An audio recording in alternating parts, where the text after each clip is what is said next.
Business process management is one of the most critical components of any digital or business transformation, but oftentimes it can be difficult to understand what exactly process management is and how it ties into and aligns with our overall digital transformation. So today I want to provide you with a deep dive training course into business process management and everything you need to know to make your process improvement efforts successful.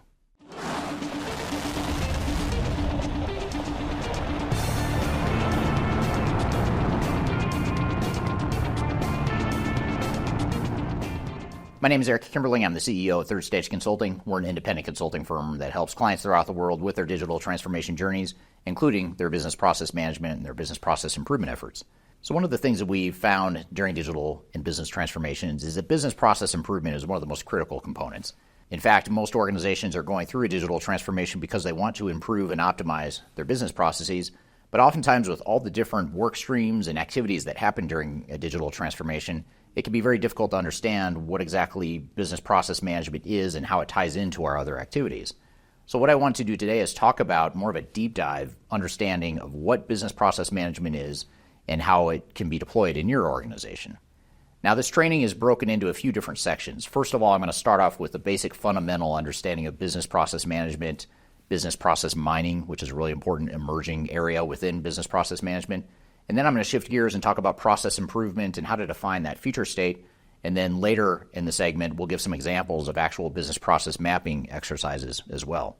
I've also included below chapter marking so you can skip ahead to different chapters that you like so you can see the full outline of this training course. And you can jump ahead if you like, jump through the different sessions as we go through the different modules here today. Now, if you're interested in more information, supplementary information, and guidance on business process management and other topics related to digital transformation, I encourage you to check out our Resource Center. In our Resource Center, we have a ton of different guides and reports and best practices and things that will help you through your digital transformation. And you can read those materials to really augment and better understand some of the things we'll talk about here today. You can access our Resource Center by scanning the QR code right in front of you, or you can go to the links below.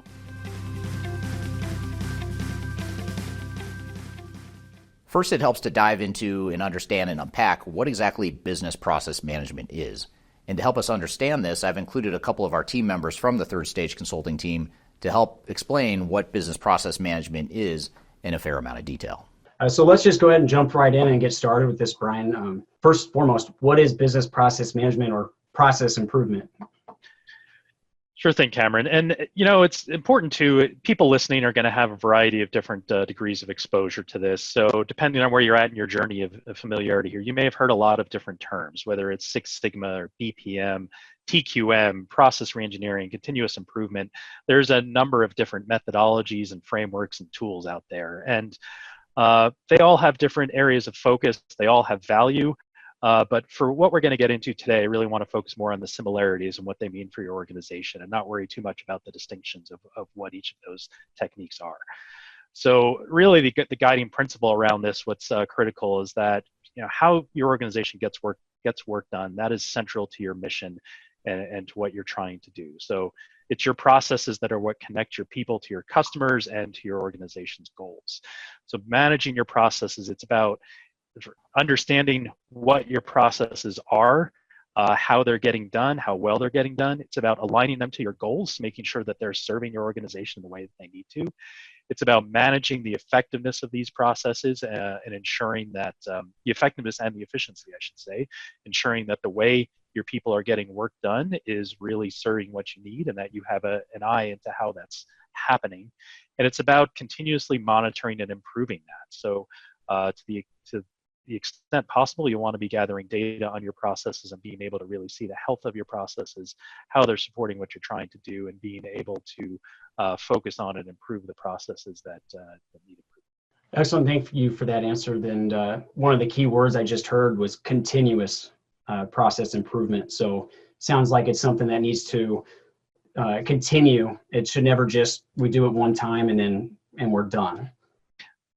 Absolutely, Cam. Yeah, your organization's always changing, and processes that served you well at one point in time may not serve you well in the future. And that could be for a variety of reasons. It could be because the business has changed. It could be because you've had turnover in your people. It could be because circumstances have changed around it. Processes, I don't want to conflate process and technology at all, but technology is in so much of what we do now strongly intermingled with your processes and is a key part of it. In some cases, technology is a key driver of them. In some cases, it's an add-ons. So technology, as it's changing, also has an impact on your processes. So for a variety of reasons, things are just going to be different over time, and you can't just assume that because you got things set into a good place at one time that you're fixed for the future. That said, you may find that the degree of attention you're putting on different processes over time is different. Some may be able to go through an improvement effort and a minimal amount of monitoring to be kept successful. Others really need to be more closely watched over time.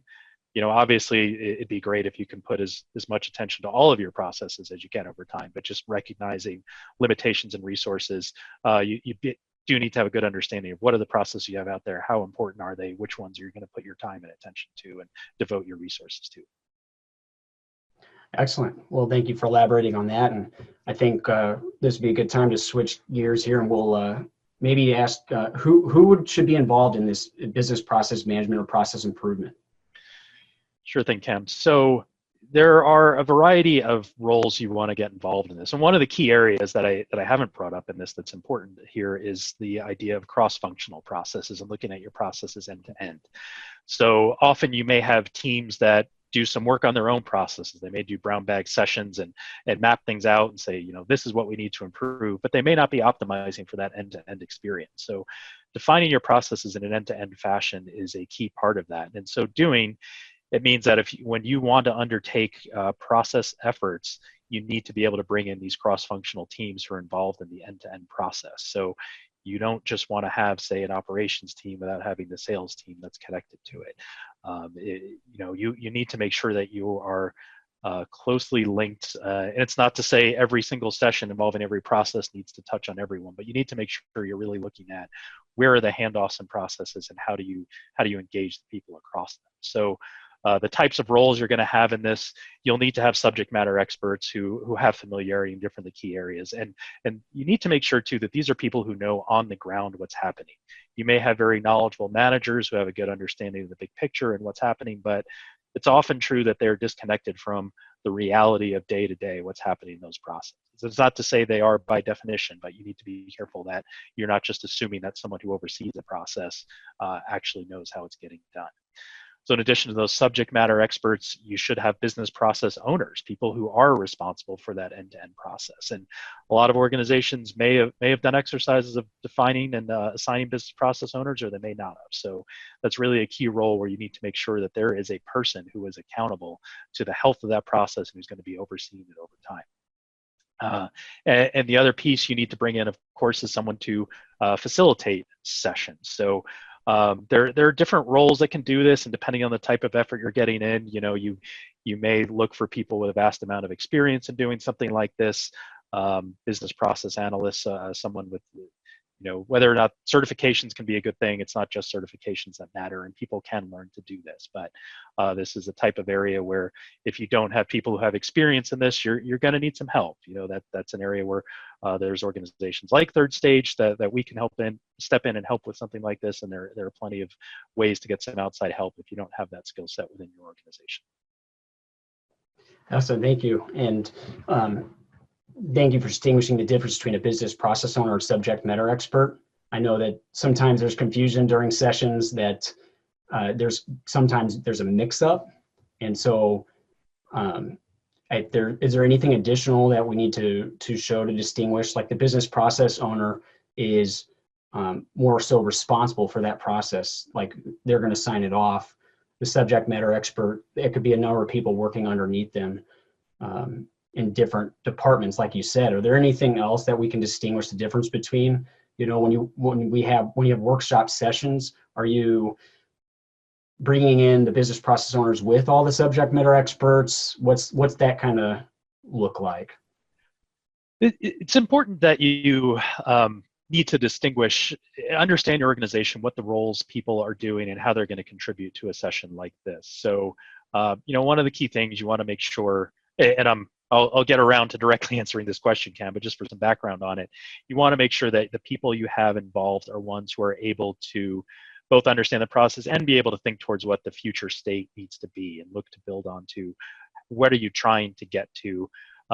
They need to be able to make some degree of decisions in there, but your subject matter experts are the people who can really help drive things out and help you understand where you're at today and some direction on where you're going tomorrow. But it's the business process owners who really need to be accountable for making the decisions and being able to say, yes, this is absolutely what we want to do or not. And they're also responsible for setting direction. That comes from various directions, roles within the organization who are going to help with that. So if you need to make sure what are you trying to get out of this initiative. Are you trying to standardize your processes? Are you trying to bring together different locations onto something common? Are you trying to just aim for greater efficiency and have improvement in that way of meeting certain metrics around whether it's quality or time to complete, customer satisfaction?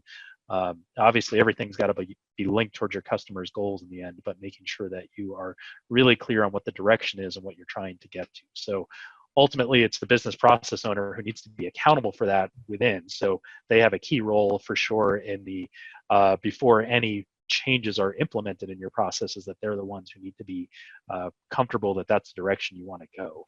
The subject matter experts are the ones who can really help identify a lot of those things on the ground that you need to do. So just to tie it back to where you were coming from in your question, it really depends on what your skill sets are of your subject matter experts and your BPO, your business process owner.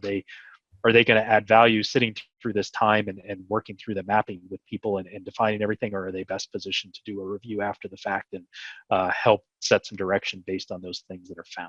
And your subject matter experts, are they capable without the guidance in the room or just from the facilitator to be able to set some of that direction and pick the future state? Or are you going to end up having a session where your SMEs are coming up with a bunch of ideas, but then you bring them over to your process owners later and find that these things are based on taking things from where we are today and improving them, as opposed to setting a new way of doing work that you want to get to. So you really need to have a clear understanding of where you're trying to get to and what your skill sets are of your people to be able to get there.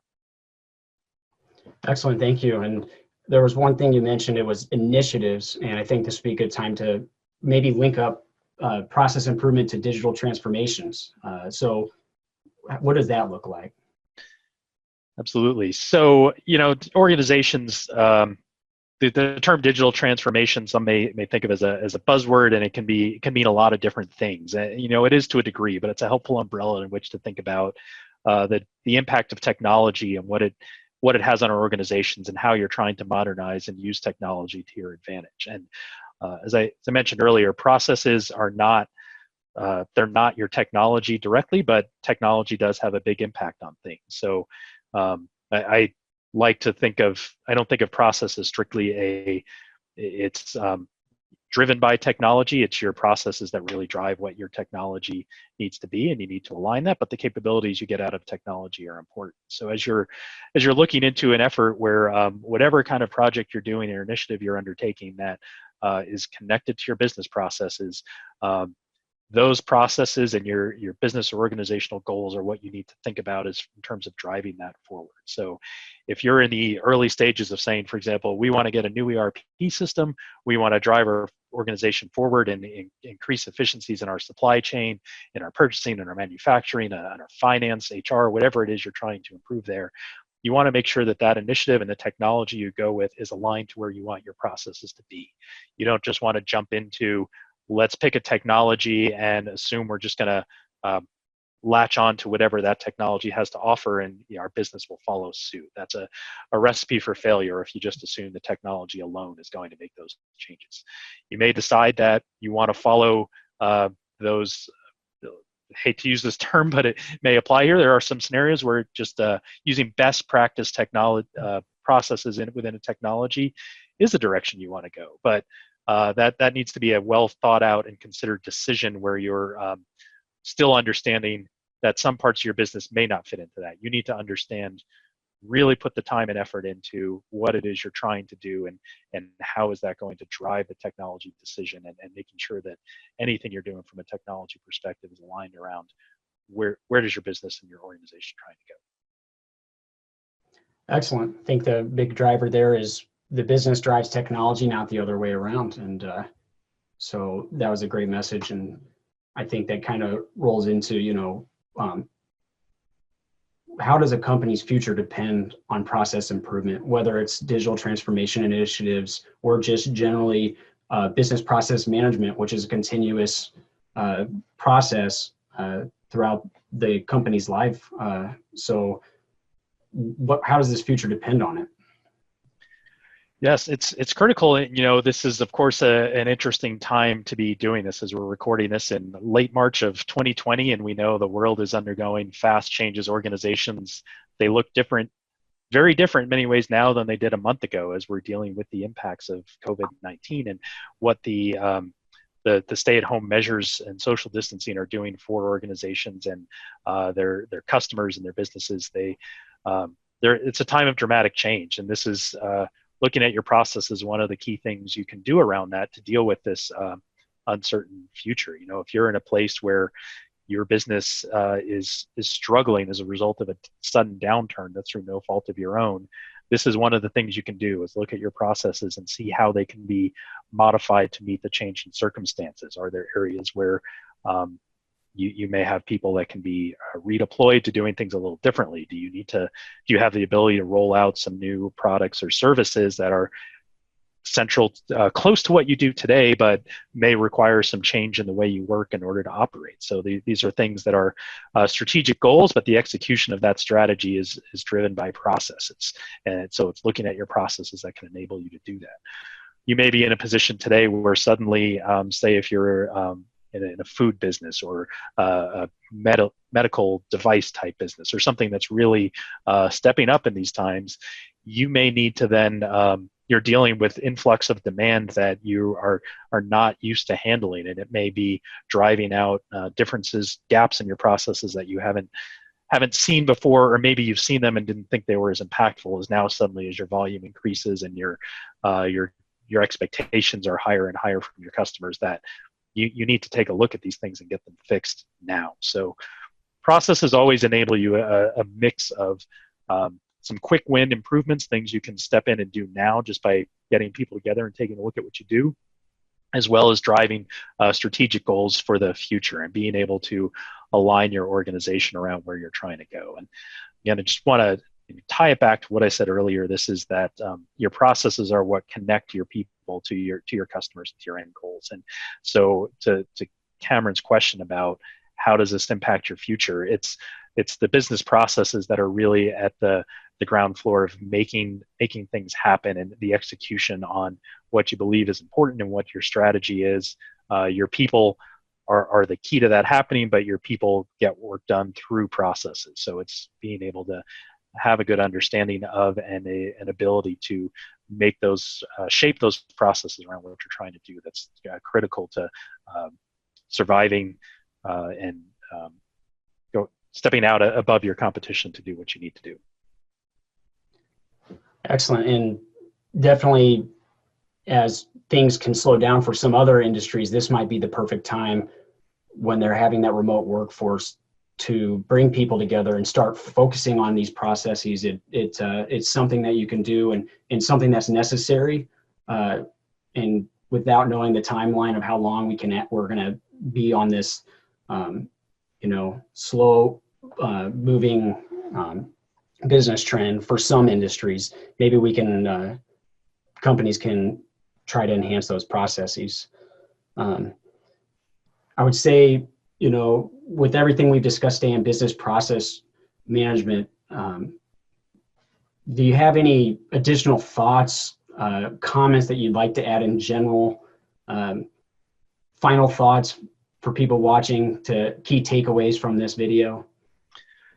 Yeah, I think another thing I'd like to just drive home, and I've only made kind of indirect reference to it here, but it is that your people are so intermingled and directly connected to your processes that you can't think of processes as just sort of a mechanic technical exercise.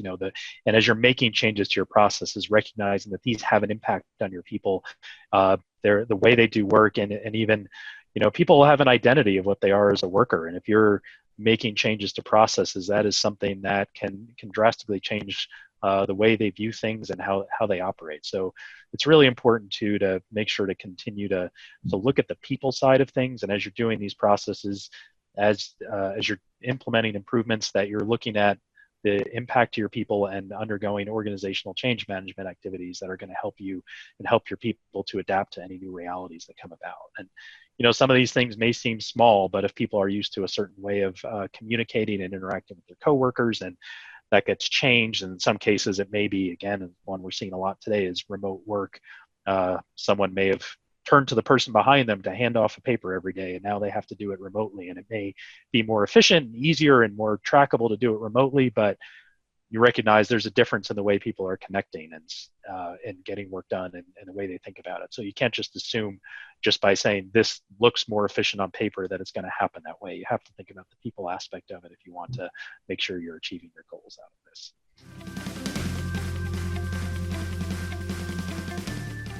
Now that we have this basic understanding of what business process management is, now we can dive into some of the terms and definitions that are commonly used in business process management initiatives. And this is a great way to understand some of the fundamental concepts that we just described in the previous segment. One of the common work streams and workflows that we help manage within any client digital transformation is business process improvement. Without effective business process improvement, your digital transformation isn't likely to succeed or deliver business value that you expect. But what exactly is business process improvement? What are some of the key concepts and definitions that we need to know? So what I want to do today is talk about the top 10 terms and definitions that you need to know as part of any sort of digital transformation and business process improvement initiative. The first fundamental term to understand as part of a business process improvement initiative is as-is business processes. These are also oftentimes referred to as current state business processes. And essentially what this is mapping out your current state business processes. What it is you do today, who does what, how the information flows across the organization, and just what all those steps are within any given business process. Now you may ask yourself, why is it important for us to focus on current state processes? And the reason is, first of all, you need to understand where you are today to understand where you're going in the future. But at the same time, you don't want to get so caught up in the details of the way you do things today that you get caught up in analysis paralysis and you never get to the actual business process improvements. So the key here is to find that right balance of understanding the current state, but not getting into so much detail that we're overanalyzing the way things are today. Now, another term that's important to understand, which is very similar but different to the first one, is the to-be or future state business processes. This is where we take the current state and we build on the current state and improve the current state to arrive at what our future state is. So the way we do this is we analyze where the breakdowns are happening, where the inefficiencies are, the manual processes, the data silos, the organizational handoff issues that might exist, and we really start to attack those problems to create a future state business process flow that really gives us a vision of how we want the organization to operate in the future. So future state business processes or to-be business processes are really sort of like a blueprint to how you're going to deploy process changes as well as potential technologies and or organizational improvements to help enable that future state business process flow. Now, when we're looking at our current state and our future state business processes, it's important that we do so from the context of the end-to-end business processes. So in other words, we don't just want to look at business processes just within accounts payable and within inventory management and within sales and customer service. We want to look at the end-to-end process flows so that we understand all those different touch points and handoffs and understand where the breakdowns might happen along the way. Now, eventually, of course, we're going to want to dive down into more detail into each of these silos and different parts of the organization. But to start, to give ourselves a framework to work from, we need to make sure we have that end-to-end process defined and we really look at the big picture view of the entire organization. This ensures that we have optimized our business process improvement and that we have a complete big picture view of how our future state business processes are going to look. Another term that's very important to understand is process reengineering. Very similar to process improvement, but it's a common term that's used throughout the industry as well. And process reengineering really focuses on rethinking how we do our business processes. What are the ways that we can improve efficiency, improve effectiveness, remove bottlenecks, make people's jobs easier, automate via the use of technologies, restructure the organization, whatever improvements might help the organization, that essentially is business process reengineering. Now, there's a few different sources of process reengineering that we can insert into our analysis of what should be reengineered. First, and probably most easily understood by most organizations, is just looking at what isn't working today. What are the things that are broken? Where are the breakdowns and where are the inefficiencies that we can attack through business process reengineering? You can also look at technologies. What kind of technologies can we bring to the table to ensure that we bring some outside best practices to ensure that we are streamlining those processes and automating some of the processes that might be inefficient? And then finally, you can benchmark and look to your peers, look to other organizations within your industry and even outside your industry to understand what is it that other organizations do to improve their processes and to be more effective in their processes. And that's where consulting firms like Third Stage that work with a lot of different companies throughout the world can help provide value during your business process reengineering effort. You may have heard me use the term bottleneck throughout this conversation, and so I want to explain what that is because that's an important term as it relates to process improvement. And a bottleneck is essentially a point in a process that the process slows down or gets stuck either because you don't have enough capacity to address the process, or you don't have the automation in place, or there's just general process breakdowns and confusion happening at that step in the process. So a common example of a process bottleneck might be a manufacturing shop floor where they have one machine that's critical to every production order out on the shop floor, and you might have multiple machines or multiple points in the shop floor that are feeding into this one step in the process, and there's not enough capacity there. So that ends up becoming a bottleneck and it slows down production because you only have one machine that does that one step in the process. It's not just physical machines either. More often than not, the bottlenecks are related to humans. It's because you don't have enough humans, or the humans don't have enough tools at their disposal, or they're not efficient enough to be able to improve the throughput and to really break through those bottlenecks. So when you're going through a business process improvement initiative, it's really important that you look at bottlenecks, understand what they are, and really try to address and mitigate those bottlenecks. Another important term to understand as part of your business process improvement initiative is the whole concept of performance measures or key performance indicators. These essentially are metrics or measures or numbers that quantify how your processes are working, either in terms of efficiency or effectiveness, typically. So every process has a different kind of measure that it typically looks at. It could be revenue-based, it could be quality-based, it could be effectiveness-based, efficiency-based. A lot of different metrics you can use, and I actually have a separate video on my YouTube channel that talks about some of the common KPIs or performance measures that you want to consider as part of your digital transformation. But for the purposes of this video, it's important to recognize that as part of a business process improvement, you want to understand what the actual measures are that you're measuring today and understand what you want your target measures to be in the future so that your business process improvements ultimately deliver real business value to your organization. Now, another common term in process improvement, which is a lot like the last one, which is performance measures, is Six Sigma. And Six Sigma is a very quantitative, quality-focused view of business processes. And it's a way to instill continuous improvement and to instill a constant, almost obsessive focus on improving the results of your business processes. Six Sigma became very popular in the 80s and 90s through companies like Motorola and General Electric, big conglomerates that really incorporated Six Sigma into their day-to-day management operations. And it continues to be an important term and method used in business process improvement.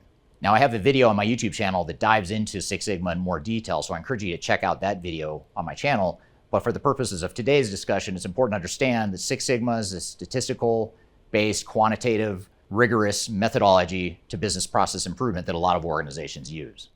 Business process mining software is a common tool used in effective business process improvement. It's a relatively new type of technology that hasn't been around for a real long time, but it's highly effective. And it's a way to really go into your current systems via the use of technology to really understand what is actually happening in terms of your current business processes. So in other words, the process mining software can really crawl into different technologies you're using in your organization to understand and quantify how long processes are actually taking, what the different variations step by step are in a process, and where the breakdowns and bottlenecks are. So it's a great way to augment your qualitative understanding of your day-to-day operations with quantitative data from your actual systems that demonstrate what's actually happening day-to-day with your business processes.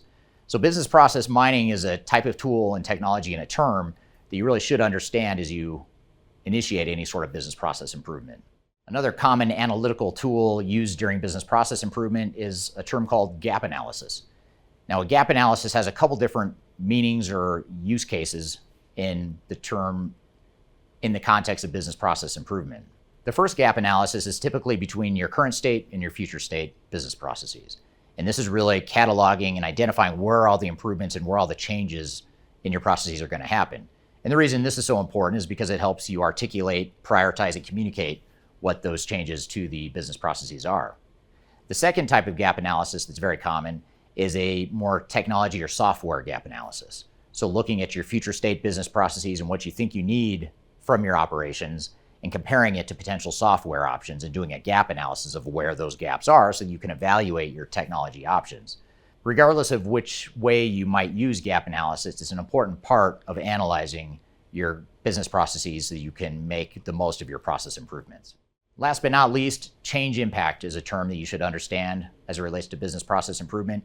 Change impact is somewhat like a gap analysis, but it's a little bit different. It's more focused on your organization and what the impact of process changes are to individuals and work groups and departments and locations within your organization. So this is where we really get into the granularity of the differences between your as-is current state and your to-be future state, and really dissect and understand who's impacted by those changes. What roles and responsibilities are going to change? What parts of people's jobs are going to be automated? What are you going to do with those people's jobs once they've been automated? That sort of definition of the gaps between where you are today and where you're headed in the future is extremely important, especially from an organizational change management perspective.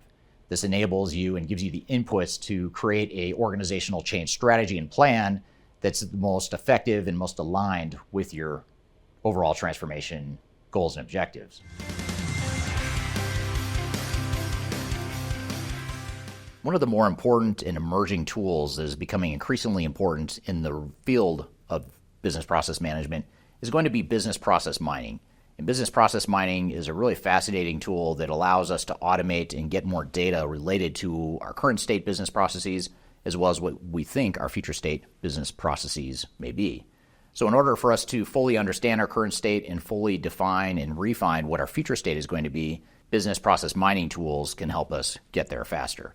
So in this first segment, I want to talk about what business process mining is, and then the next segment after this, we'll get into an example of how business process mining works at one of our clients. And one of the key components of any sort of digital or business transformation is business process improvement.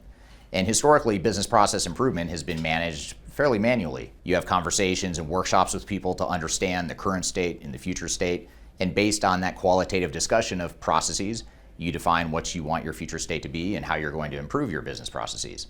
It's worked okay over the years, but we finally have a technology that allows us to work in some sort of grounded reality that's based on facts rather than just tribal knowledge or what's limited by our own human knowledge. So what I want to do today is talk about business process mining and how it fits into business process management and any sort of transformation initiative as well. And be sure to stay tuned to the end of the video because I'm actually going to show you an example of business process mining, including some sample screenshots of what it looks like and what some of the outputs might look like as a result of business process mining. So at its most fundamental level, business process mining is essentially a tool that goes into software that you're currently using. It integrates to those tools to get into the data and the actual workflows and the actual processes that have happened within those systems. So for example, it will look at an end-to-end process within an ERP system or a supply chain system or a HR system, whatever the system might be, and it actually looks at actual data of what's actually happening in that system. So for example, if you have 1,000 employees using a certain system, it will look at how all 1,000 of those employees have engaged with that system, and it'll visualize it and summarize it for you in a way that's based on the actuality of how people are using the technology, and more importantly, how the business processes are flowing throughout the organization. So for example, oftentimes when we're conducting business process workshops, we'll have whiteboard sessions where we talk through end-to-end business processes with key stakeholders and business process owners. This is a great place to start, a great way to get a general framework for how current state and future state processes might look. But what business process mining does is it goes into the system and it actually gives you data, quantitative data on how your business processes are working. And some of the data that you get based on your business processes might be things like your lead time, how long an end-to-end process is taking on average. It'll give you information about variations in a process or workflow. Oftentimes organizations think they have one common way of doing things, but they find through process mining that there's actually dozens or hundreds of different ways that they're executing the same exact transaction. So it's a great way to visually represent and understand what's actually happening with your end-to-end processes. Business process mining also helps you understand some of the bottlenecks in your processes. It'll help you identify visually where your processes are getting stuck and where they're slowing down. It'll identify where the processes might be breaking down completely. Oftentimes processes just get stuck at a certain point, and business process mining will help you identify those areas. And it will also help you identify those business processes that are requiring rework. So if there's quality issues or process breakdowns that are happening, it can help identify what those areas of rework are and where it's happening within the step-by-step processes within your systems. So these are just some examples of how business process visualization works and how business process mining can help you understand your business processes better. Now, business process mining can be used in a number of situations and at a number of different key points in a transformation journey. It can be used early on when you're assessing your current state and really understanding how processes actually work. It could be used as part of a formalized business process improvement initiative where you're looking for the biggest opportunities for improvement. Or it could be used as a key first step in an overall digital or business transformation. So as you look to understand what our current state is so we can figure out how to deploy technologies or process improvements for our future state, it gives us that foundational understanding of how our processes are working today. So business process mining is something that can be used as an analytical tool at key points throughout a transformation so that you can understand the way things are today. And ultimately, when you deploy new future state technologies and processes, you can then measure to make sure through your process mining tools, they are actually achieving the end result that you wanted. And again, I'll use an example I pointed out earlier, which is if you're trying to get standardization and a more common target operating model within your organization, business process mining is a way to help you identify and validate whether or not you're actually getting that. And more often than not, through business process mining, most organizations find that there's a lot more variation in their business processes than they imagined. There's a lot more breakdowns of bottlenecks than they imagined. So you can see how business process mining can be used at a number of key points throughout any sort of transformation or business process improvement journey. So business process mining is a great tool for business process management. If you're part of a continuous improvement team or you're re-engineering your processes, going through any sort of transformation, and part of your scope is to look at the business processes, business process mining is a great way to enable and really jumpstart your business process management work streams and processes. So again, it could be part of an analysis phase, it could be ongoing implementation of process improvements or technology improvements, whatever the case may be. Business process mining is going to enable that whole business process management discipline that so many organizations are striving for.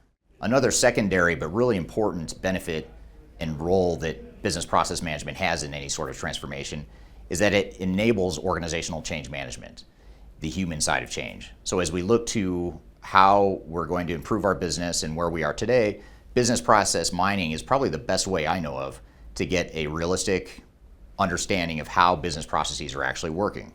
And so you're able to really relate to and understand the reality of what employees are experiencing and what their processes actually look like today. And that in turn leads you to how you can improve those processes and improve people's processes. And in many cases, just help them do their jobs better. If you notice that business processes are breaking down, it may be more of an organizational change issue, not necessarily a technology or a process breakdown issue. Of course, it could be all of the above or some combination of those three things, but in general, it's a great way to help identify how people can better enable transformation and better enable that future state that you're going through. And ultimately, it gives you a good foundation to build an organizational change management plan and strategy on. Now, if you're looking for more information about change management, which is outside the scope of this discussion, I've included a number of links below that cover topics related to change management. And this YouTube channel covers a lot of other topics related to change management, so I encourage you to check out some of those resources as well. So I've given a general overview of what business process mining is, but let's look at a real world example. And I'm going to show you a visual output from one of our clients that we recently went through this business process mining exercise. And just to give you a little bit of backdrop of this case study, this is a client in Asia Pacific. It's a utility and energy company that hired us as part of their digital transformation to help standardize their operating model and really define that future state operating model so that they could deploy technologies to enable that future state operating model. So what we did is we went in with a business process mining tool to sort of validate what we heard in the workshops and understanding how the business processes work today. And in some cases, the data validated what we talked about in the workshops. But in other cases, the data actually refuted or filled in gaps from what was discussed in the workshops. So it was a great way to complete the picture of what that organization was actually experiencing day to day in terms of all their high volumes of transactions and operations within different technologies that they're using. And here's a screenshot of one I'll show you right here. And when you look at this specific output from the business process mining tool we used, you can see that there's a lot of different variations of a fairly simple business process. One that, by the way, the client thought was very standardized, but what we found through this exercise was that it was actually a lot more variation in the process than what they thought. What it also did in this additional screenshot is you'll see that it also identified areas of rework and different steps in the process that were either bypassed or may have been skipped along the way, or maybe had some sort of breakdown or hang up in the process. So it gave us a lot of good data to work from to then go back and do some additional root cause analysis of understanding why that was. Was it a technology limitation? Was it because people weren't trained to do their jobs well enough?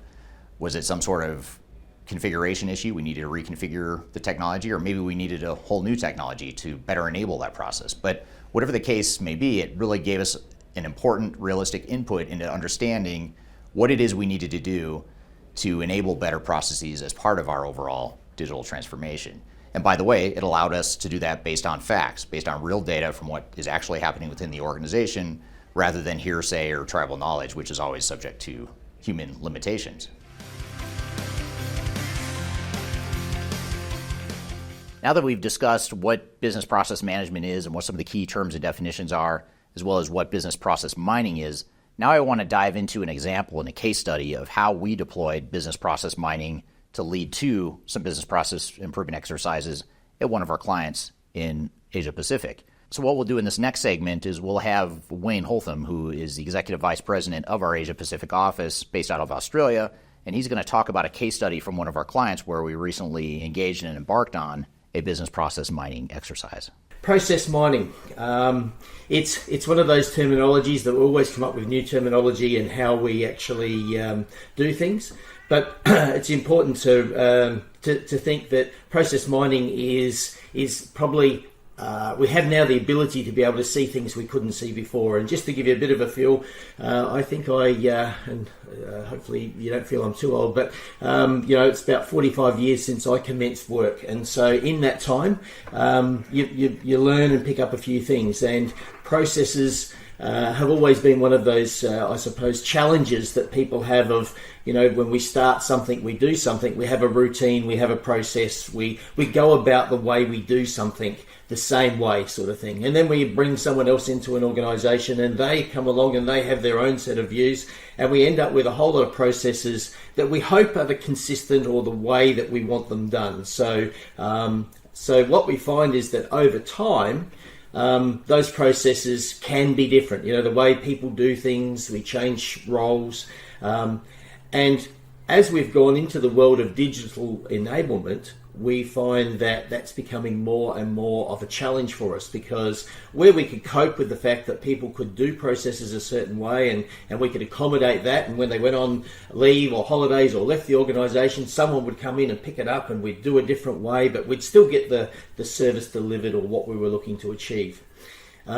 As we work through, now with enterprise technologies, we have the thing where process mining is becoming, well, how do we understand what processes we're all doing? Do we all do it the same? Does that cause inefficiencies? How do we get consistency?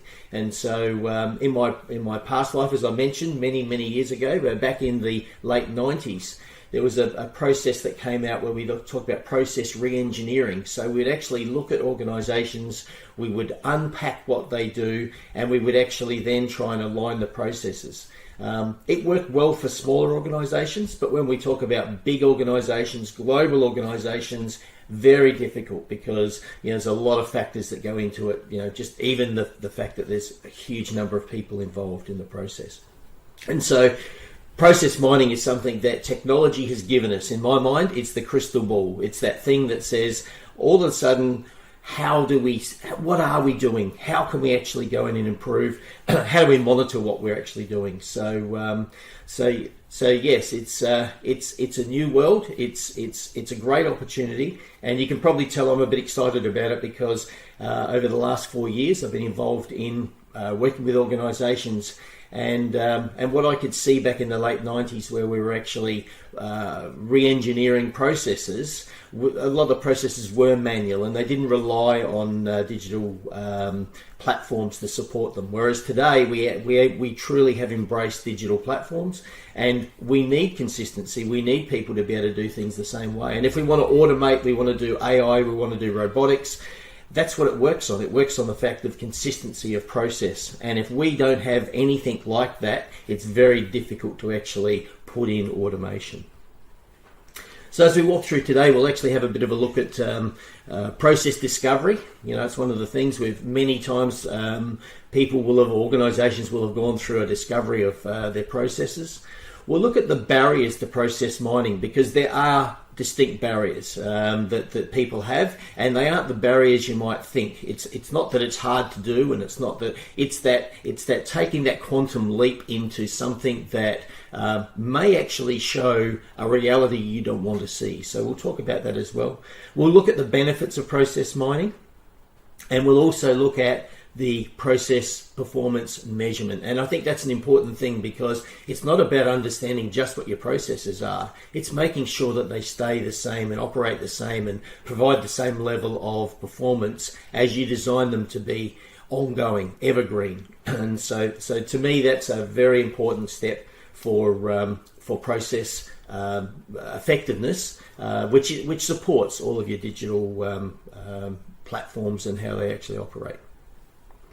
So this is Third Stage has had this around for a while, and if you've looked at many of the LinkedIn posts, you might have seen a process review, a process of how you go about understanding your processes and improving processes to support a digital strategy or a roadmap or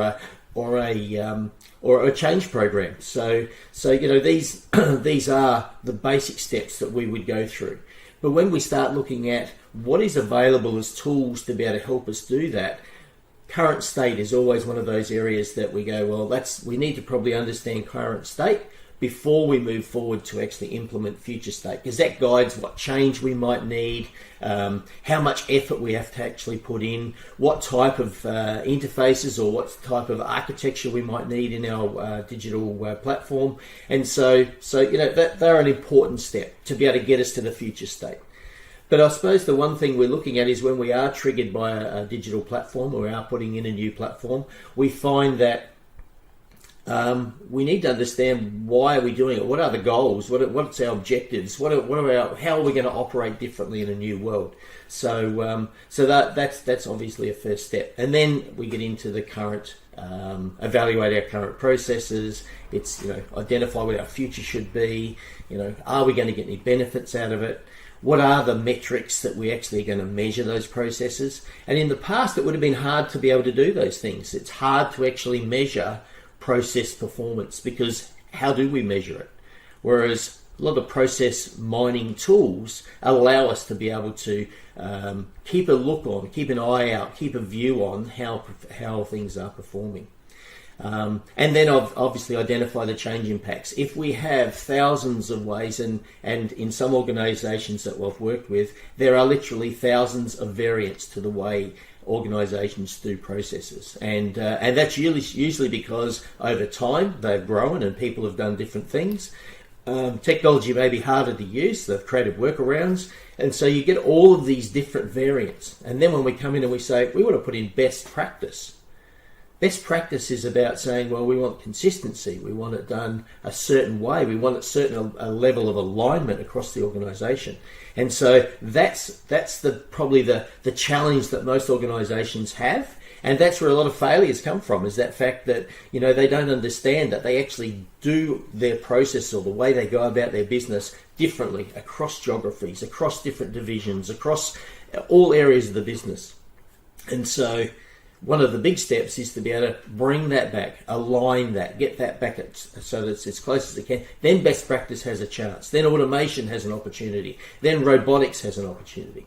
And so when we start looking at where process mining comes in, we start looking at, here's where process mining can actually help us. You know, evaluating our current processes. For me, I call that what is. because it's what is actually happening. And I'll go into what I mean by that. But that term "what is" something that really is special to me, in the sense that, I've sat in lots of sessions where we do current state, and you'll talk to a group of people, and then you bring in a different group of people, and they'll have a different version of how they do things. So what is really current state? What do we really do? Whereas when we look at the process mining tools that we have today, we get the ability to be able to see what is. And that's your base, that's your ability to be able to work on that. And then we can start to say, well, what should those new processes look like? How can we actually clean out some of those things that are causing us disruption, variance, need to change? And it may be that our master data is not right. It may be that we have to have a workaround for certain things. How do we get that so that that's not an issue for us? And that's where those benefits start coming. So how do we get streamlined processes? They are the sorts of things that we're looking to achieve. And then obviously it's about process ownership and metrics. So how do we keep them like that? If they aren't working for us, how do we get it so that we actually are going to focus on those and improve those? And so these are all of the things where the process mining tools allow us to be able to get that insight, to be able to work on it. But I suppose let's go back to the first step of define the business goals. How do we want to operate? That sets the scene for many of the steps that follow after.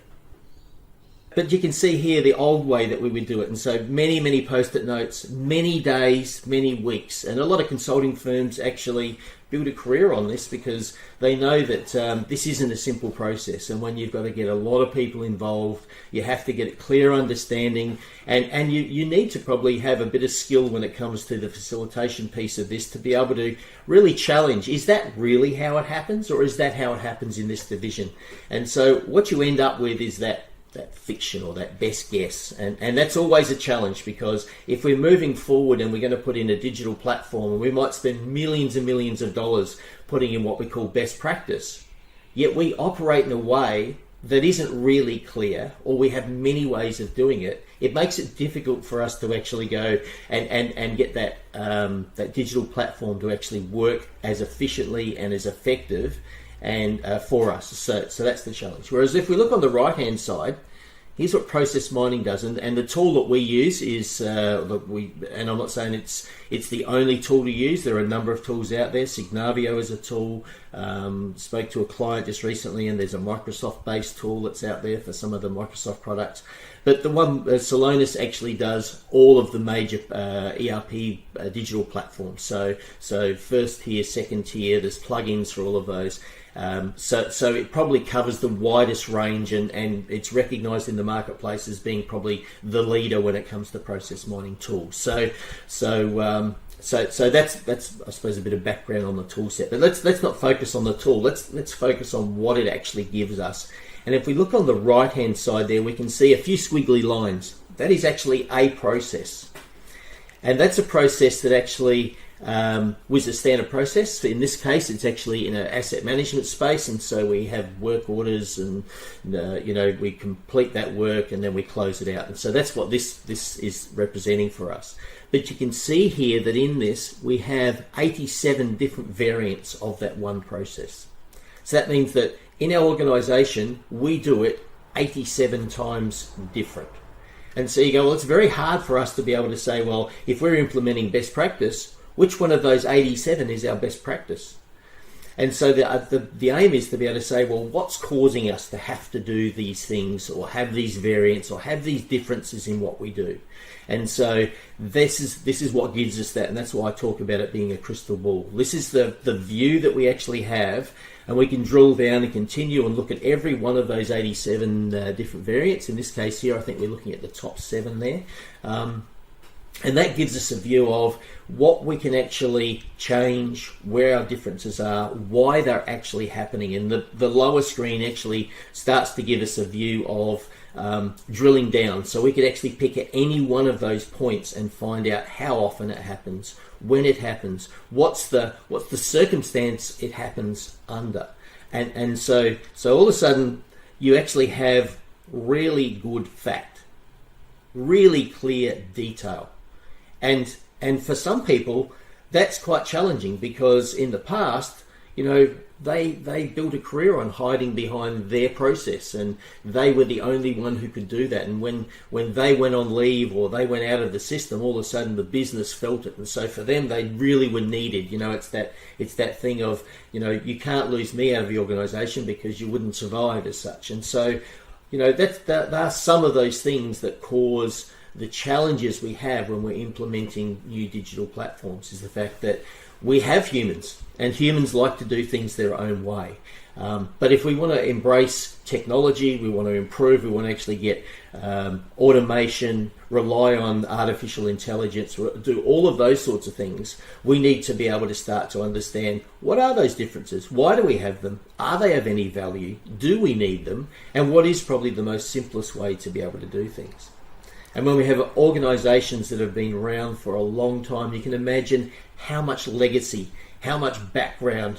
And it's interesting when you go into organisations, sometimes you find a process and you say, why do you do that process?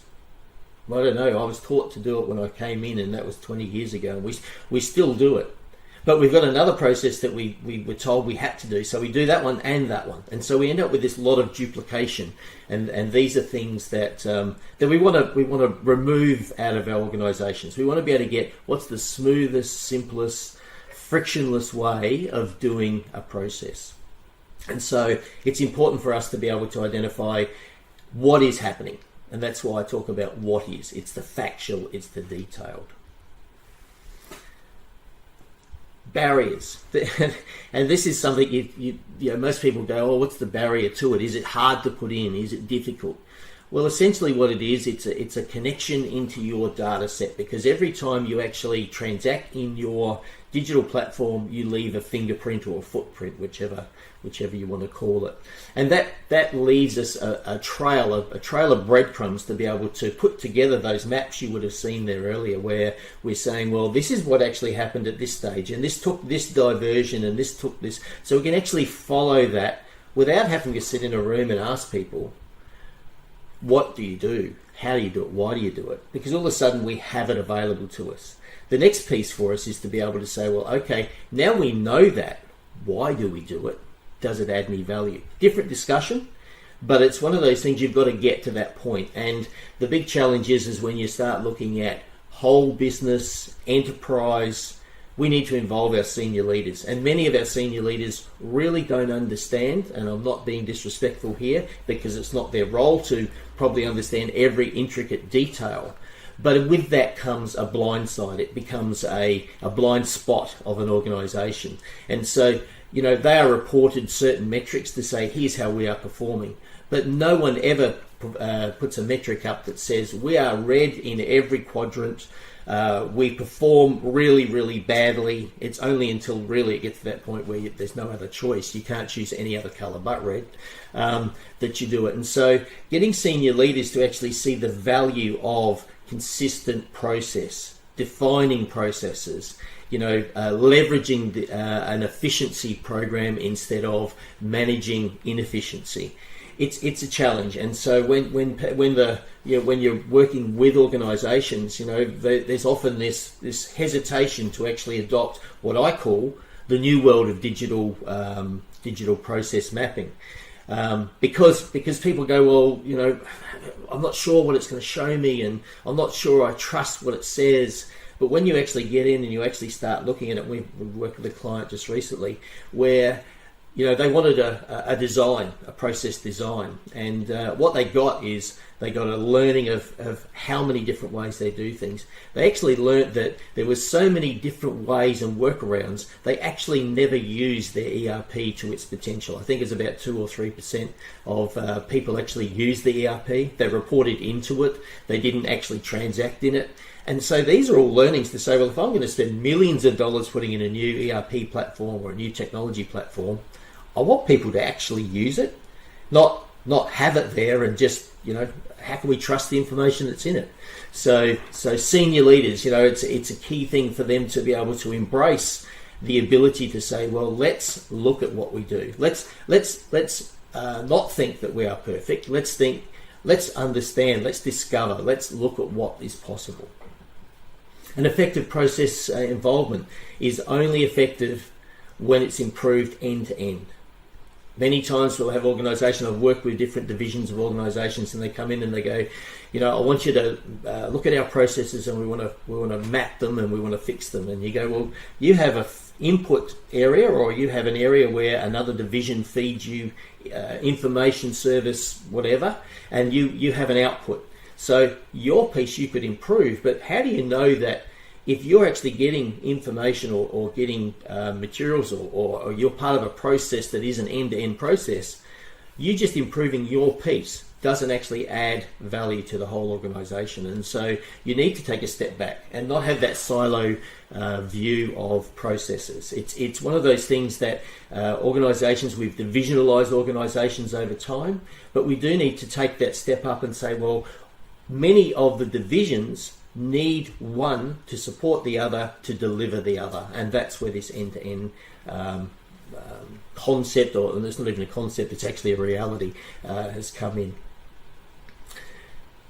A real barrier that you find is when you actually work with organisations, and often you come in at a lower level in the organisation, and they see the potential of process mining or improving processes, but the challenge they have is that many of the people that they have to convince to actually get to do process mining or really good process improvement are tied to those processes. They don't want to be reflected in a negative way, and so by looking in at that data and seeing all of those breadcrumbs and all of those differences of the way they do things, they feel it judges them. And it's not about judging, it's about saying, well, now we actually have a basis, we have a baseline to actually work from, not a guess, not someone's interpretation, or they think they do it that way, or they'd like to do it that way, but they don't really want to tell you that that's not done that way.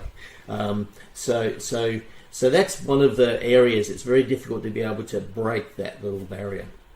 And then end-to-end process ownership and measurement. It's not understood. So many times we have, and this just as a recent experience, we had a large consulting firm came in and they talked about putting in end-to-end processes to an organisation that was very silo-based. It had a lot of different divisions. It was vertically integrated at 10,000 employees, so it's a reasonable sized business.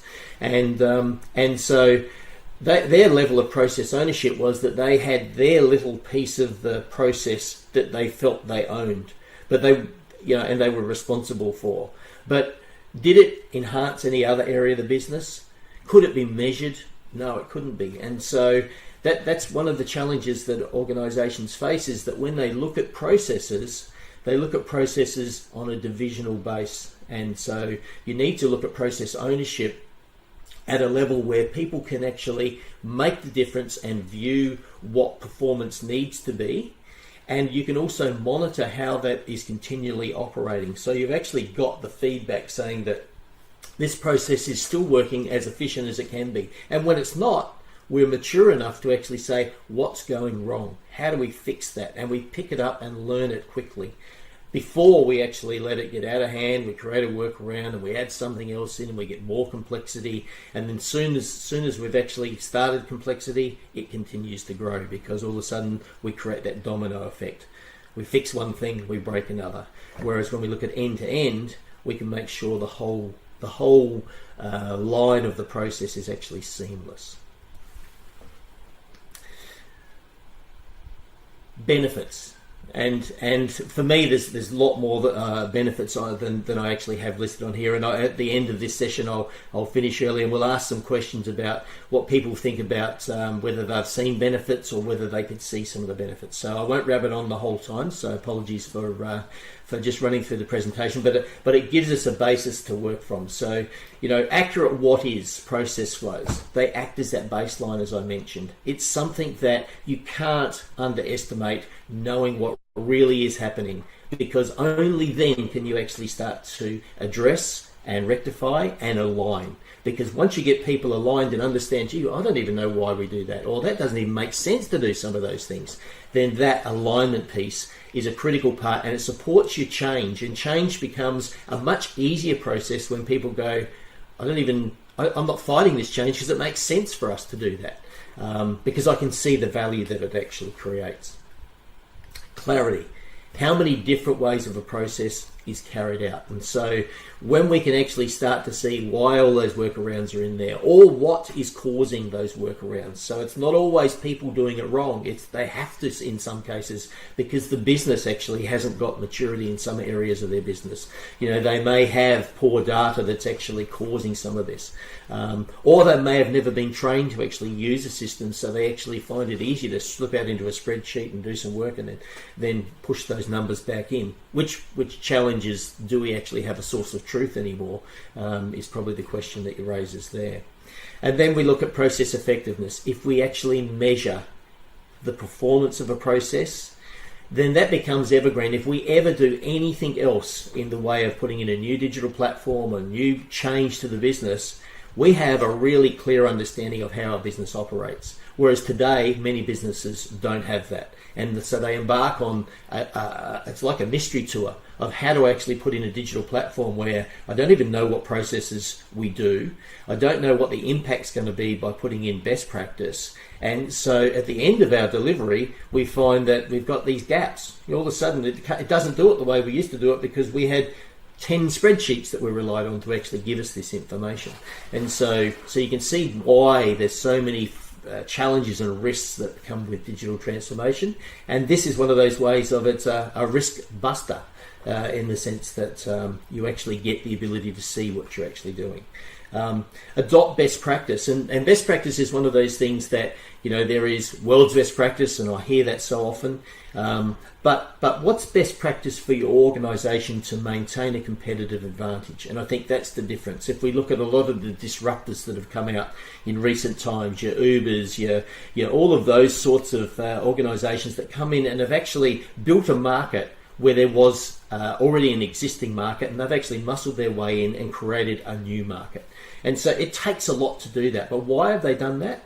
It's because they actually have a very efficient process that allows them to actually come in and be very efficient at what they do. Whereas what's happened in the past, a lot of these other providers in particular industries have found that their processes get them by. They service a delivery, but they aren't as efficient as they could be. They're not the cheapest way of doing things, and they are not always deliver the best way. And so the ability to be able to adopt best practice that satisfies your competitive advantage is really, really important. Ability to align technology. We look to technology as it's the savior. It's going to have all the processes in it. It's going to have best practice. Well, it has technology practice. That doesn't mean it's the best practice. And if we look at an enterprise platform, we sell that across many industries, many organisations. So are we all going to be the same best practice? So how do we get our business to align the processes that we have with the technology? The technology will have a way of working, and so that's what they determine as best practice. And so how do we get that? And so if we can actually see what processes we do, where the touch point is with technology, all of a sudden we remove that air gap, that area where we're not sure of, or we have misalignment, which creates many of those reasons why we have workarounds. Process performance measurement. To me, this is the holy grail, to be able to actually look at and monitor your processes. And you can see here's a couple of images where you can actually put a dashboard in. So in this case here, it's throughput time. So how long does it take to actually do the process? If we've got different steps within a process, we can actually break that process down to actually see whether one particular step is holding up the overall. What's the closest way to get our best variant as such, or our best process? So it might not be that it's totally straight line with the process. There might be a couple of little areas where we deviate, but that's actually our best process to satisfy our competitive advantage. And so having this presented to us and our managers and our senior managers, all of a sudden gives them the ability to be able to make sure that what they are looking to do, or how they're actually working in an organisation, what the objectives are they being met? Are we doing it the smoothest, simplest way? And focusing on those particular areas of the business that aren't, so that you can actually quickly work on those, then let everything get out of control, or create a fix here which forces a fix over here, and we have those sort of problems. And so digital transformations are often larger than required because, often we don't understand what we're actually venturing into. And so we find that we get halfway along the journey and we didn't estimate or didn't assume that that would be a problem for us. And so then we've got to go off and fix that. And so that's where we get this time blowout and this cost blowout. And having that clear understanding of the what is reduces your transformation requirement. So for every improvement or upgrade that you might do in the future, as I mentioned, it allows you to be able to address that because you actually understand what you're doing. And so again, it's even cheaper when you actually engage a solution integrator. They come in and they go, well, that's the process you want us to work to. We can build a solution that will actually support that. So the cost becomes cheaper. The efficiency, the outcomes become cheaper. And so there's a whole lot of benefits to actually understanding what is and then working through that process to actually deliver a better outcome.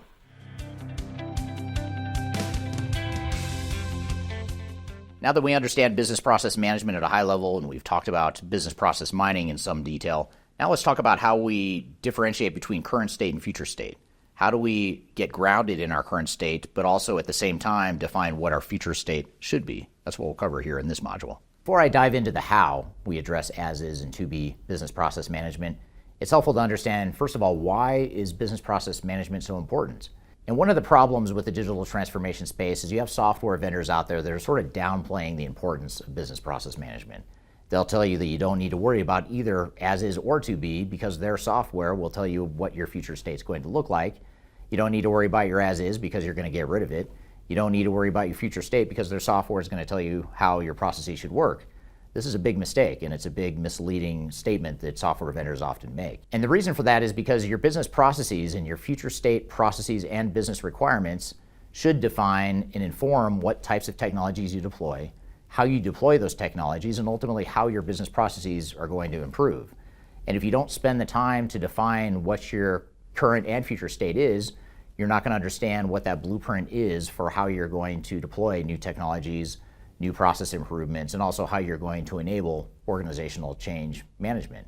So for those reasons, you can really think of business process management as sort of the foundation, the blueprint for how you're going to deploy technology, process, and people changes throughout your organization. You may be asking yourself, do I need to worry about my as-is business processes? If I'm just going to change them, why do I need to think about it? Why do we need to analyze it? Well, here's the reason why. First of all, you can't get to your future state without understanding where you are today. You really do need to understand what you're doing today, what's working well, those things that you know you want to retain and build on, and also the things that aren't working well, those targeted areas that you want to improve. If you don't go through that exercise, you're not going to be able to define a clear process improvement and technology roadmap to get there. Now, don't get me wrong, you don't want to overanalyze your current state. You don't want to get down to the transactional level of which buttons you push, what fields you enter. That's way too much detail. But you can do an end-to-end business process that looks at how you're using technologies today, what the processes look like, what people's roles and responsibilities are, and really assess the current state within that context. Now, one of the tools we use at Third Stage is something called business process mining. Business process mining is a fantastic way to really understand your current state, and not just in terms of the qualitative conversation around what processes are working and what's not, but more of a quantitative discussion around these are the actual metrics around how our business processes are flowing, how long it takes for an end-to-end process on average to be completed, where the steps are breaking down, where the variations are happening, where the exceptions are, and it really paints a visual picture, a literal visual picture of how your business processes work today. And so business process mining is a great example of a tool you can use to really understand the lay of the land, the landscape of where you are today, so that you can define a future state based on where you are today, what's working well, what's not working well, and what you could improve for the future. Part of this exercise of understanding your current state, you're inevitably going to identify ways that you might potentially improve your business processes. So you're going to identify the bottlenecks, the pain points, the inefficiencies, the manual entry of data, the rework, the quality issues along the way. All those things are things that are going to come to the surface as you assess and evaluate your current state business processes. You're also going to identify those things that are working really well. These things we do well, and these are key parts of our business model and key aspects of our operating model that we know we want to retain. And they're sort of deal breakers in that if we don't address these areas and retain this stuff within our operating model, that's going to be a problem. So that's why the current state is important, and that's why the current state really enables you to identify what those future state potential improvements are. Now, another common exercise that happens within defining your future state improvements is that you identify variations in your business processes. So if you've grown through organic growth throughout the world and or you've grown through acquisitions or other sorts of growth as an organization, you've probably ended up with a bunch of business processes that look very different in many cases. So part of the business process improvement exercise is designed to identify ways that you might create more of a common operating model, common standardized processes. Not that you have to do it for your entire organization for all functions and all processes, but there might be certain ones that you decide these are low-hanging fruits or areas that we know we want to improve and standardize and create more of a common business process for our organization. So that's another thing to look for. And then on the flip side, you also want to look at areas that you know you want to retain a certain amount of flexibility, decentralization, localization, whatever it may be. There's typically not a one-size-fits-all answer for an entire organization, so you want to make sure that you identify what it is you want those business process improvements to be that make the most sense for you in your future state. Now, once you've done everything I've talked about so far, now you're ready to define what is that future state. You've looked at your current state, you've identified the things that are working well, the pain points, the bottlenecks, the inefficiencies, the manual processes. You've identified opportunities for improvement, things you might want to standardize, or things you know you might want to localize. So now it's time to define what is that future state? What does that business process look like? What are those end-to-end process flows going to look like? And that's really sort of the capstone in this entire exercise, is starting with your current state, your as-is processes, and evolving iteratively to the point where you're now at your future state to-be processes. And this should not only look at what your business processes are going to be, but what are the roles and responsibilities within your future state, because ultimately that's going to drive your organizational change management plan. And also, another benefit of defining your future state is that you end up with a solid set of requirements that will help you define, evaluate, and select the best technologies for your organization. And those same requirements will also become the foundation for how you deploy the technology. So the work you do up front on business process definition of your future state is not only going to help you select the right software, but it's going to help you make sure that you deploy the software in a way that enables those process improvements. The final thing I'll mention is that future state also helps you with your change management plan. It helps you identify where the gaps are between where you are today in your current state, where you're going with your future state, and who's affected by that, how they're affected, how jobs, roles, and responsibilities are going to change. So defining your future to-be state is a critical input into your overall organizational change management strategy as well. To get started on this whole journey of defining your as-is and your to-be, you want to make sure you leverage some tools that might be at your disposal. First of all, the question often comes up of how do we start with our as-is state? You can certainly start with a clean slate whiteboard, sit in a conference room and talk about how your business processes look and how the process starts, where it finishes, and where the breakdowns are. But there's other tools at your disposal that might help. I already talked about the concept of business process mining, the software that will help you draw out of your current systems where the processes are broken, where the opportunities for improvement are, where the variations are. But you also have other tools, like, for example, APQC is a nonprofit organization. If you go to apqc.org, they're an organization that provides a technology-agnostic business process framework for a number of different industries and a number of different functions. And that business process framework can be a great way to start with something that you can throw darts at. So you can say, for example, what's our procure-to-pay process? Let's start with a straw man, a starting point of what a typical procure-to-pay process looks like, and let's talk about how our processes look within that context. That can be a great tool if you're a member of APQC, and that's something that we use within our consulting offering for our clients. The other thing to think about is who are the stakeholders that are going to be involved in helping us define our as-is and to-be. You want to make sure that you have key stakeholders such as mid-level management as well as frontline employees that are involved in these processes. And unfortunately, you probably can't include every single person within your organization, but you want to make sure you have a good cross-functional representation on your process team that can help you define those as-is, future state, business processes, and business requirements. And then finally, another thing to keep in mind is that you don't want to overanalyze your business processes. Certainly your current state is something you don't want to spend a lot of time overanalyzing, and even your future state. You do want to define it to the point where it does depend on what technology you use, and then you want to stop until you've picked this technology and then you go to deploy it. So in other words, if you think of a very high-level business process up here and then a super granular, detailed transactional process down here, you want to end up somewhere in the middle early in your project. So if you get to the point where you're bumping up against the point where it really depends on what technology you're using and how you deploy it, that's where you stop and say, we're going to get to the rest of the details after we start to deploy technology. But you want to get to that level of detail as part of your evaluation and business planning perspective so that you can then pick the technology, develop a clear strategy for how to deploy the technology, and then create the additional details from there.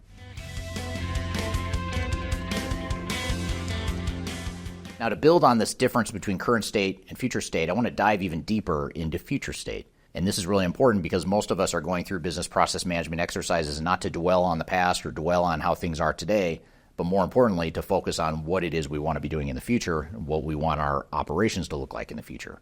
So what I want to do in this module is talk more specifically about how we can define our future state once we have that better understanding of our current state. When we're helping clients through their digital strategies, one of the first things we ask them is, what is it you want to be when you grow up? What is it you're trying to accomplish?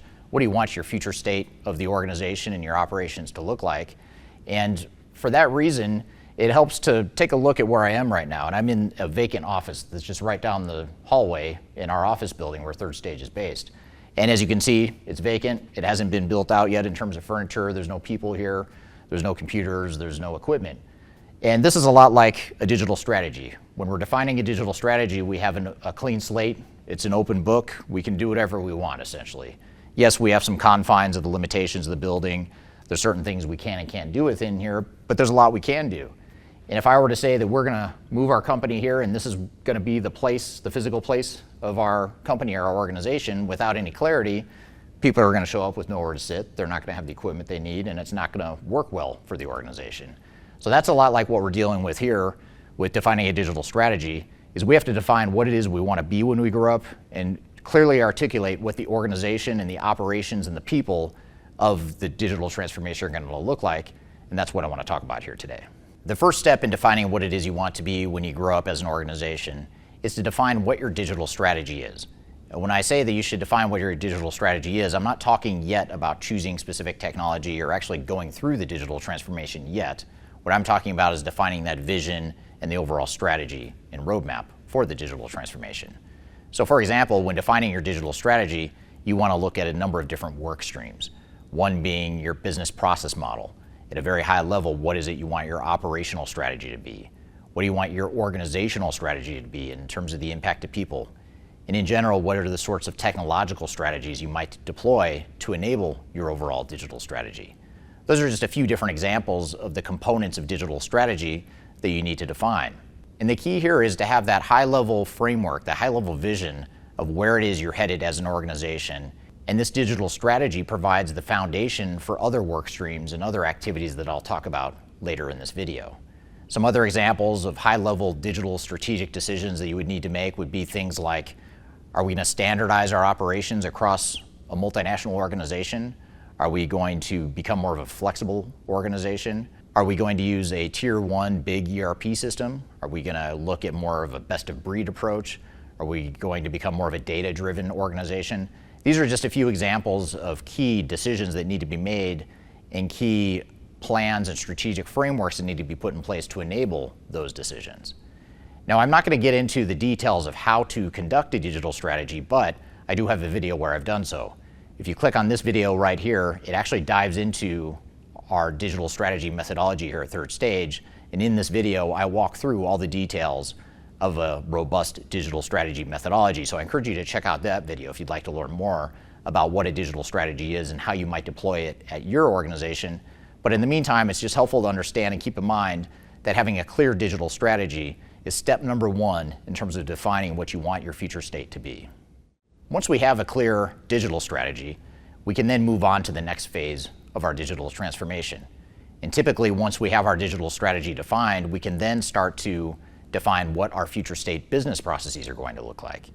Now, a lot of times organizations erroneously assume that we can just go find new technology and the new technology will dictate or inform how we conduct our business processes. This is going to be true at the transactional level, at the really detailed, granular level of our operations. But technology is not going to answer the questions that we need to answer strategically as it relates to our business processes and our operations. For example, There's a lot of decisions we need to make around where are the broken processes that we want to fix? What are those key processes that we're trying to improve and enhance as part of our digital strategy? What are the business processes we have in place now that we want to preserve? There's probably certain things that you've been doing for decades that work really well for you, and that's what's made your organization successful. And we want to make sure that we preserve and build on those business processes rather than assuming that a new technology is just going to enable them. The last thing we want to do is water down or undermine some of these operational advantages that we've built over the years. So the key here is to define those macro business processes so that we can go out and evaluate and find the best technological options that we have to enable the operational strategy that we're going to pursue in the future. Once we have those business processes defined and the technology chosen, then we can use the technology to inform more of those granular, lower-level business processes at the transactional and workflow levels, fitting within the context of the higher-level operational strategy. Now, I have a video on my YouTube channel that dives into how to go through process improvement in more detail. You can find that video right here, and if you dive into that video, I walk through the entire methodology of how we typically recommend navigating the operational and business process improvement aspect of digital transformation. The next thing we need to do is define what our future state organization is going to look like. In other words, what are our people going to do? What are their roles and responsibilities? Who are they going to report to? How are we going to be organized? And this work stream is not only focused on people in the human side of change in that future state, but it also ties very closely to the previous point I made around operational and business process future state. Once we know what our future state business processes are going to be, then we can define how people fit within those processes to ensure that we're integrating the two appropriately. This is where organizational design and identifying how people's jobs are going to be impacted by those changes are also important, and this should be a key part of any sort of organizational change strategy. One reason why this is so important is not only to give us clarity as a leadership team or as a project team in terms of what the organization is going to look like, but just as importantly, maybe even more importantly, it gives clarity and offers clarity to the organization itself, to employees that are going to be affected by this digital strategy. They now understand and can start to understand and consume and digest what it is their job is going to look like. And it eliminates a lot of that ambiguity that so many organizations experience during digital transformation. And that ambiguity and that failure of clarity that most organizations struggle with is what causes resistance to change and creates fear, uncertainty, and doubt with employees. So having that clearly defined future state of the organization and the way organizations and jobs are going to be defined is critical to ensure that your project is successful. Now, for more information on the human side of change and digital strategy, I encourage you to check out this playlist. I've included a link right here. It's a playlist to all the videos I've ever done about change management. And in that playlist, you'll find a lot of videos that dive into the methodologies and strategies and best practices that we've seen work best from a change management perspective with our clients. There's an old adage that says if you don't measure it, you won't achieve it. And for that same reason, you want to make sure that your digital strategy has clearly defined performance measures and expectations around business value. In other words, we don't want to go through a digital transformation and spend all this time defining a digital strategy and going through the heartburn and heartache of going through a transformation only to find that we've simply paved the cow paths or spent a lot of money with limited to no business value. Instead, we want to be hyper-focused, laser-focused on ensuring that we get the business value and optimize the business value that we want to get out of our investments and new technological and business process changes. So for that reason, we need to be very clear and deliberate about what our expected performance measures are, what our target levels of performance are, and really set those metrics and expectations so that we can get the most value out of the project post-implementation, but just as importantly, during implementation and during the transformation itself, those metrics serve as a sort of North Star from a project governance perspective. It ensures that we keep the project on track and that we focus only on those activities that are delivering the most measurable business value to the organization.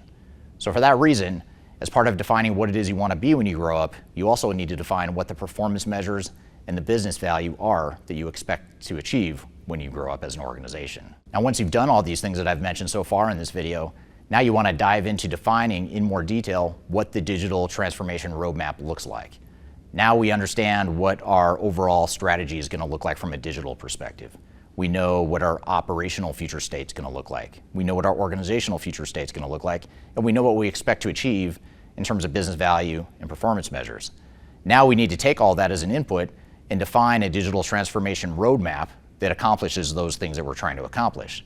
And this digital transformation roadmap needs to be closely aligned with not only what we're trying to achieve in those different buckets that I described already, but also ensure that it fits who we are as an organization today.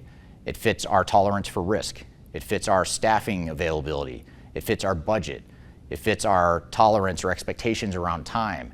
And this is where we really want to fine-tune and tailor the digital transformation plan and roadmap to fit who we are as an organization, as well as where we're headed in the future. So that digital transformation roadmap is an important capstone work stream or deliverable that should come out of the entire exercise of defining what it is you want to be when you grow up. I hope this has provided you some guidance and some general expectations around what it takes to define what it is you want to be when you grow up as an organization, and helping you define that future state so that you can define a digital strategy and execute a digital strategy that best fits what those needs are. A term that's commonly used within the realm of business process management is target operating model. And target operating model is another word for future state business processes, but it's more than just future state business processes. It's also just how we're going to operate as a business. So yes, it includes business processes, but it also includes some of the organizational effects and the organizational structures that support those business processes, including some of the technology that might support those business processes.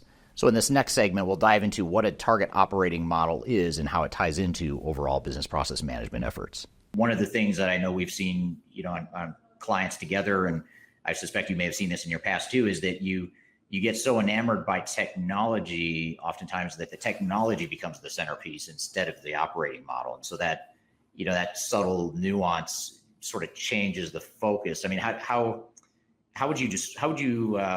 what would you say to someone who's saying, well, why would we worry about our operating model? We're just going to go find, SAP or Oracle, implement that, and then that'll sort of determine what our operating model is. How would you respond to that objection or that thought?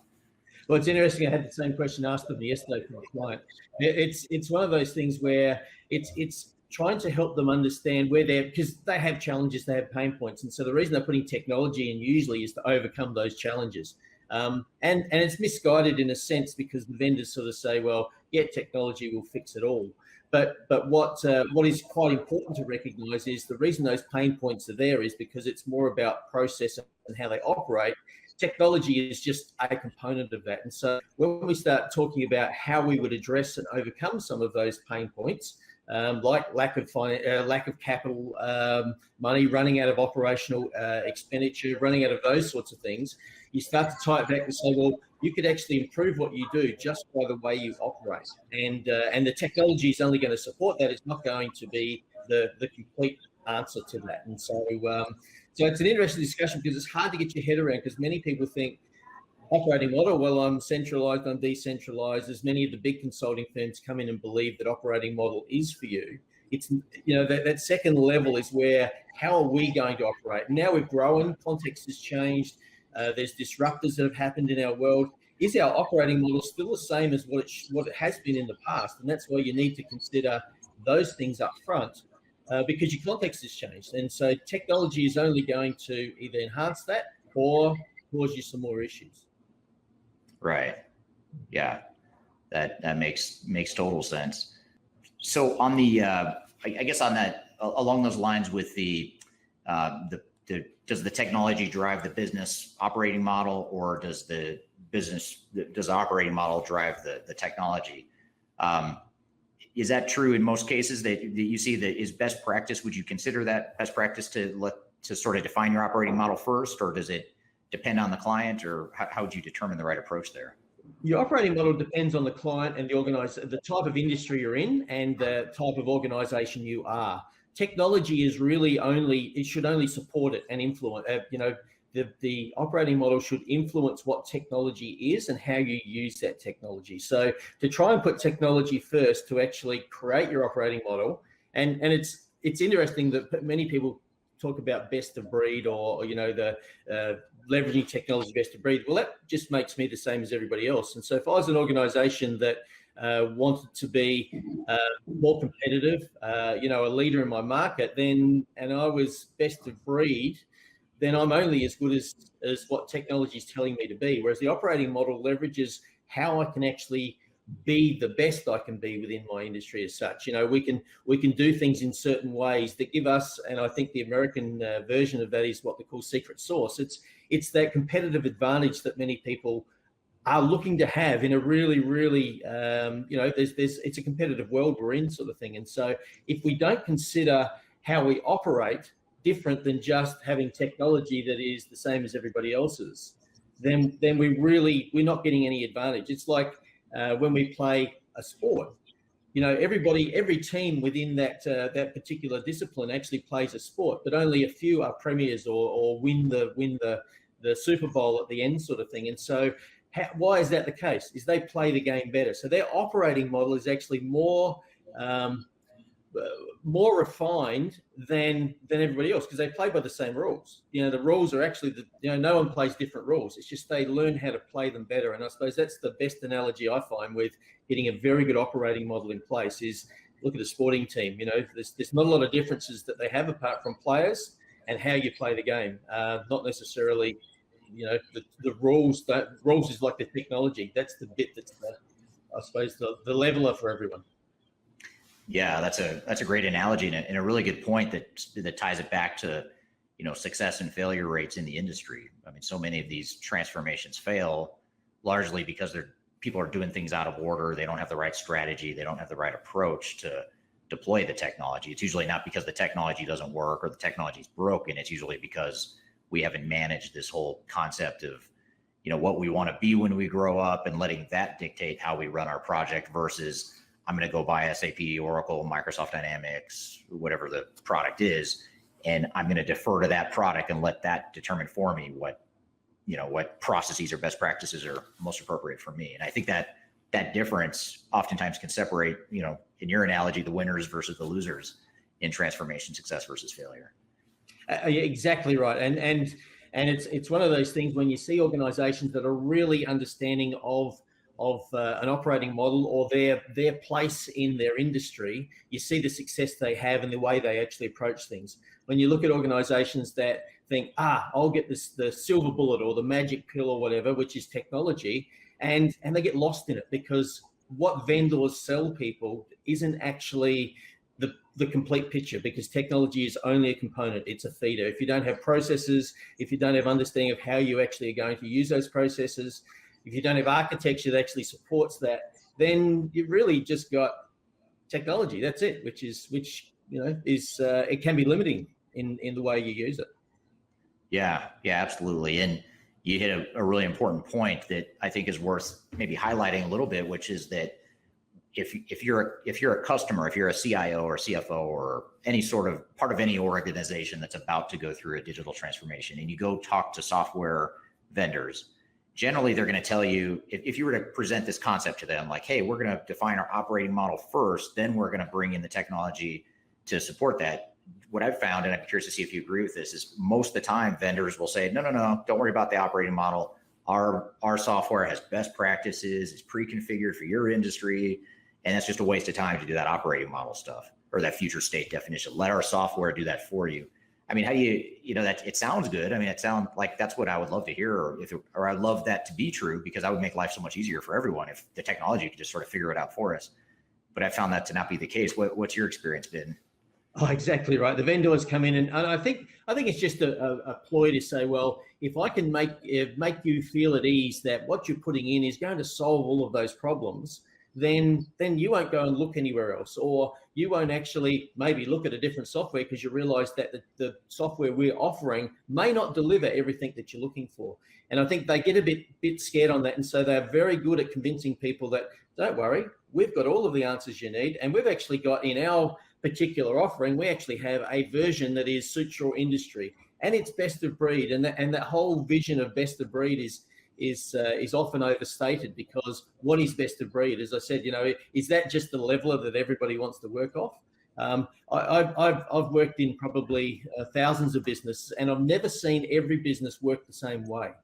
So right. How could best of breed work for a competitive business? So maybe a government instrumentation, sort of thing, where they're actually working following government rules or whatever, but even they work differently across different regions, across different parts of the world, globally. So how can you have one technology platform say, I'm best of breed, and all of your problems will be solved? It's a bit hard to, when you step back, it's only when you step back you can see that. But many times when you're in the spotlight of the vendor, offering you and really sort of putting up some benchmarks, and you start looking at, the magic quadrants and those sort of things, and they sort of lead you to believe that everybody's heading towards this best of breed, when really that's just not really the case. It just means that people are actually putting in certain platforms, but they're still configuring, and they still need to configure them in a certain way that actually satisfies their business as such. Yeah, great points. And I always try to empathize with the situation and understand the dynamics at play in any sort of situation like that. And I always look at, what if I were a software vendor sales rep? What would I be telling people, or what? Why would a sales rep say those sorts of things? And you have to look at what their incentives are. Their incentive is to sell you on their software as quickly as possible. And if you start focusing on operating model and stuff that sort of gives you a blueprint for how to deploy technology, or if it creates any sort of doubt that technology is going to be the right answer for you, obviously I'm going to try to override that to try to sell you, like, why don't you just sign the contract now? Let's just get our software in there, and then I'll make my commission and you can go implement it. Well, I'll be happy, right? I mean, it's sort of the human dynamic or human behavior at play.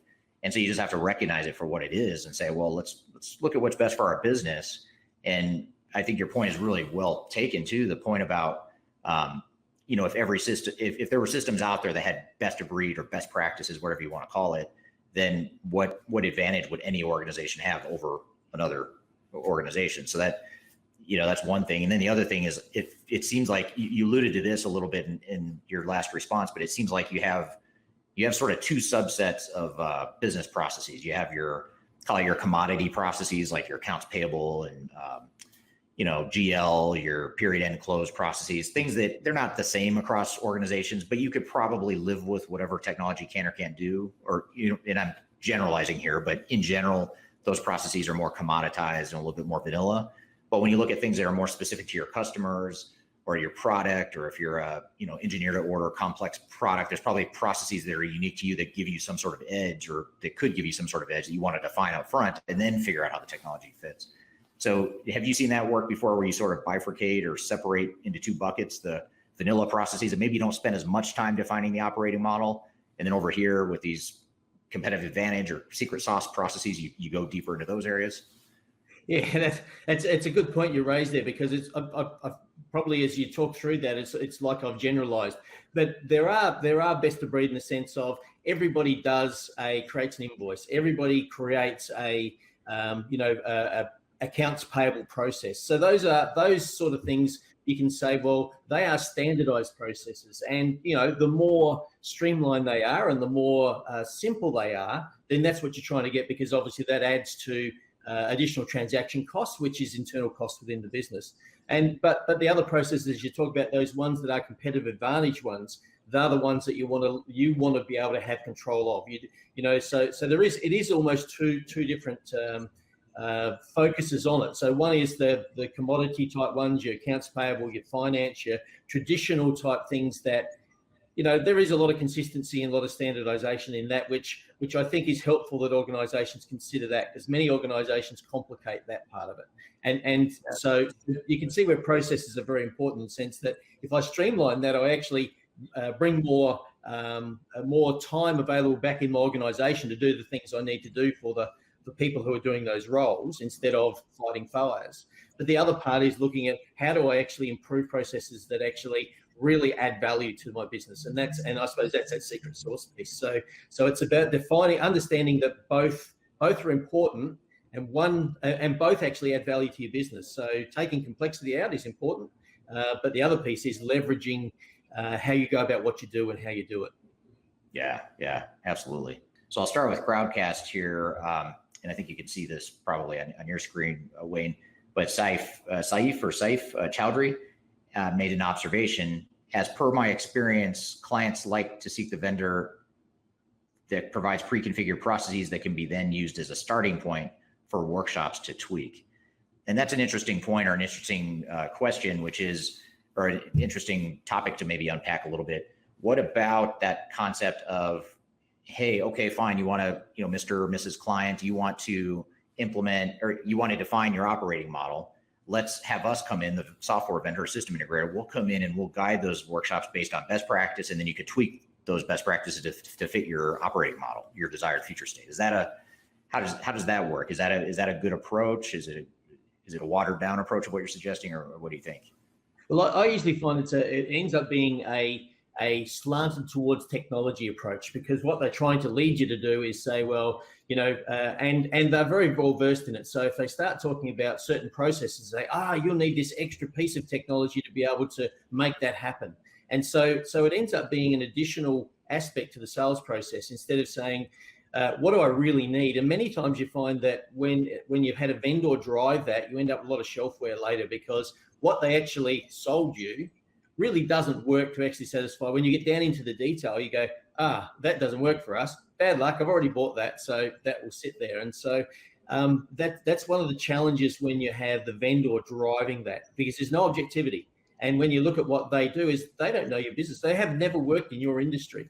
And so how would they actually have the specialist depth of how it operates to be able to make the technology work? So they really only come in from that side, is the technology side.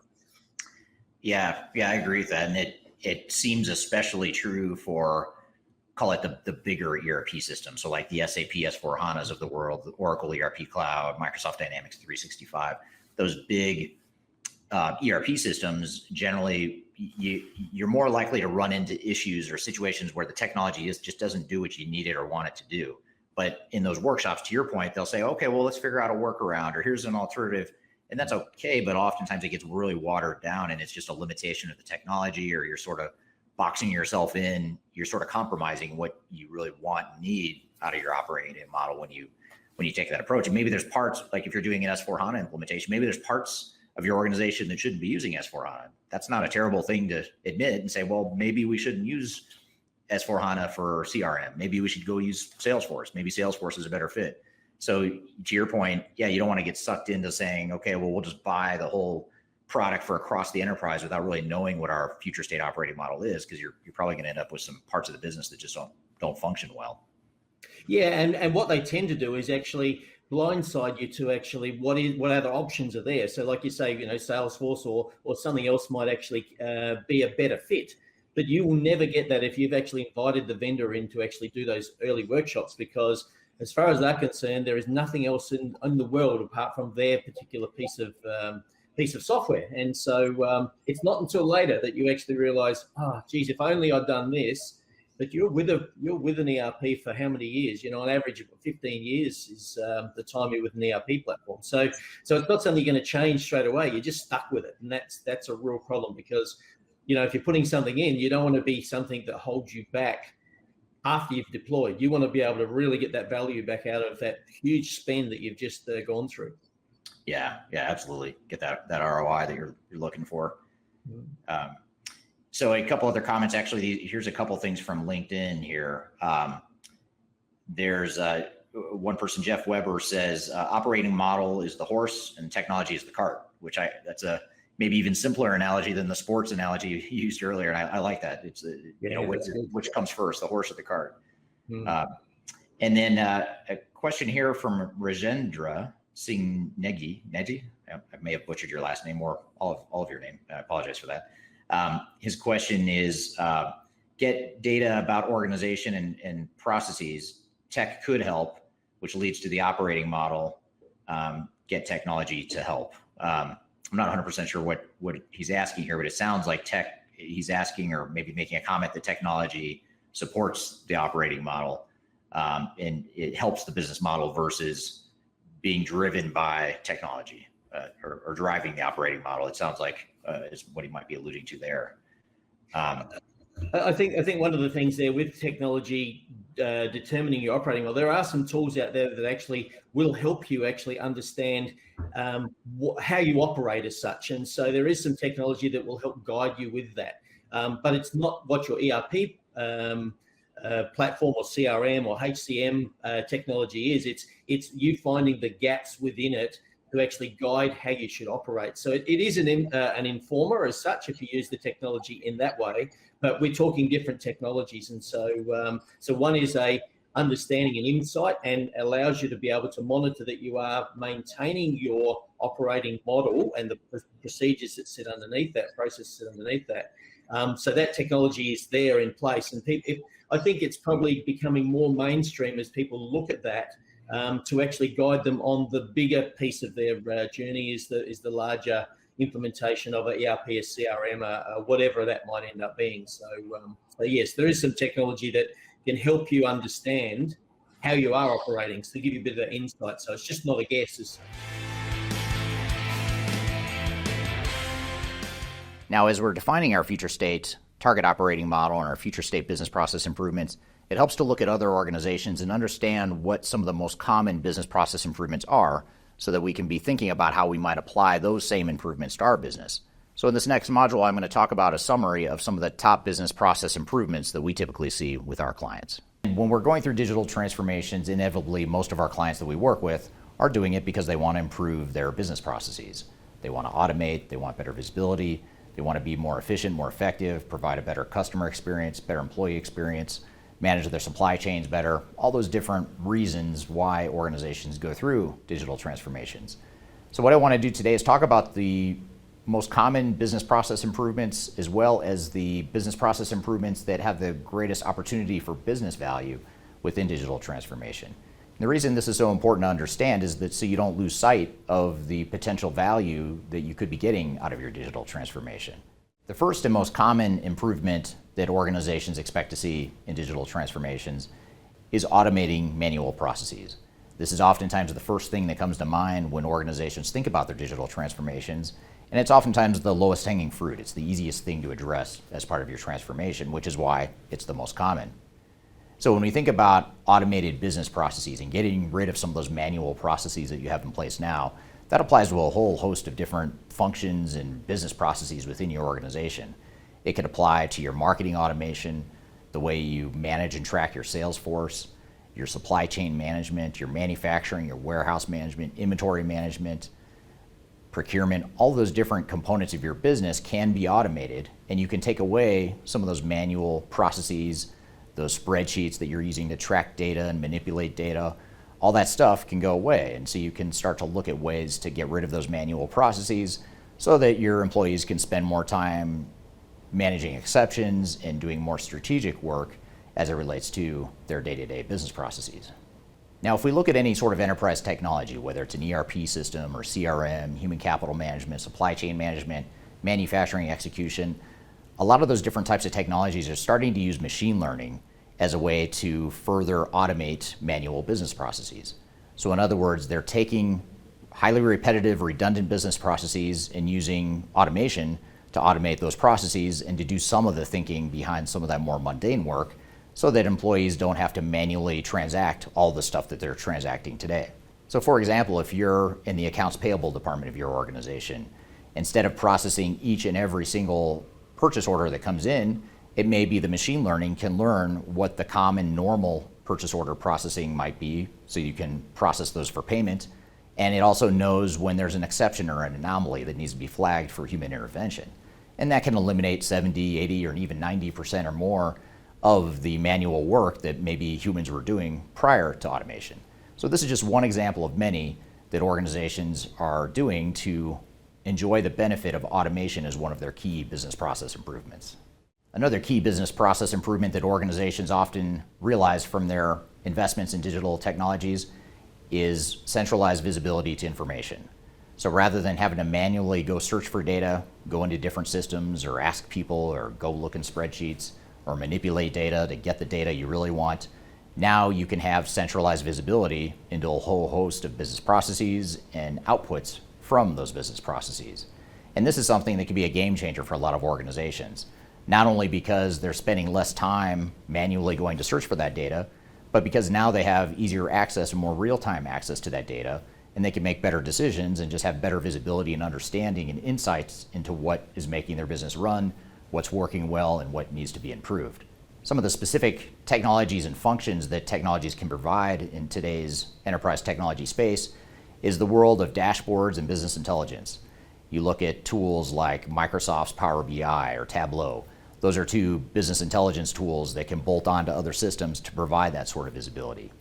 You also have enterprise resource planning or ERP systems that provide end-to-end business processes, but also provide centralized reporting and business intelligence to consolidate all the data being captured in their systems.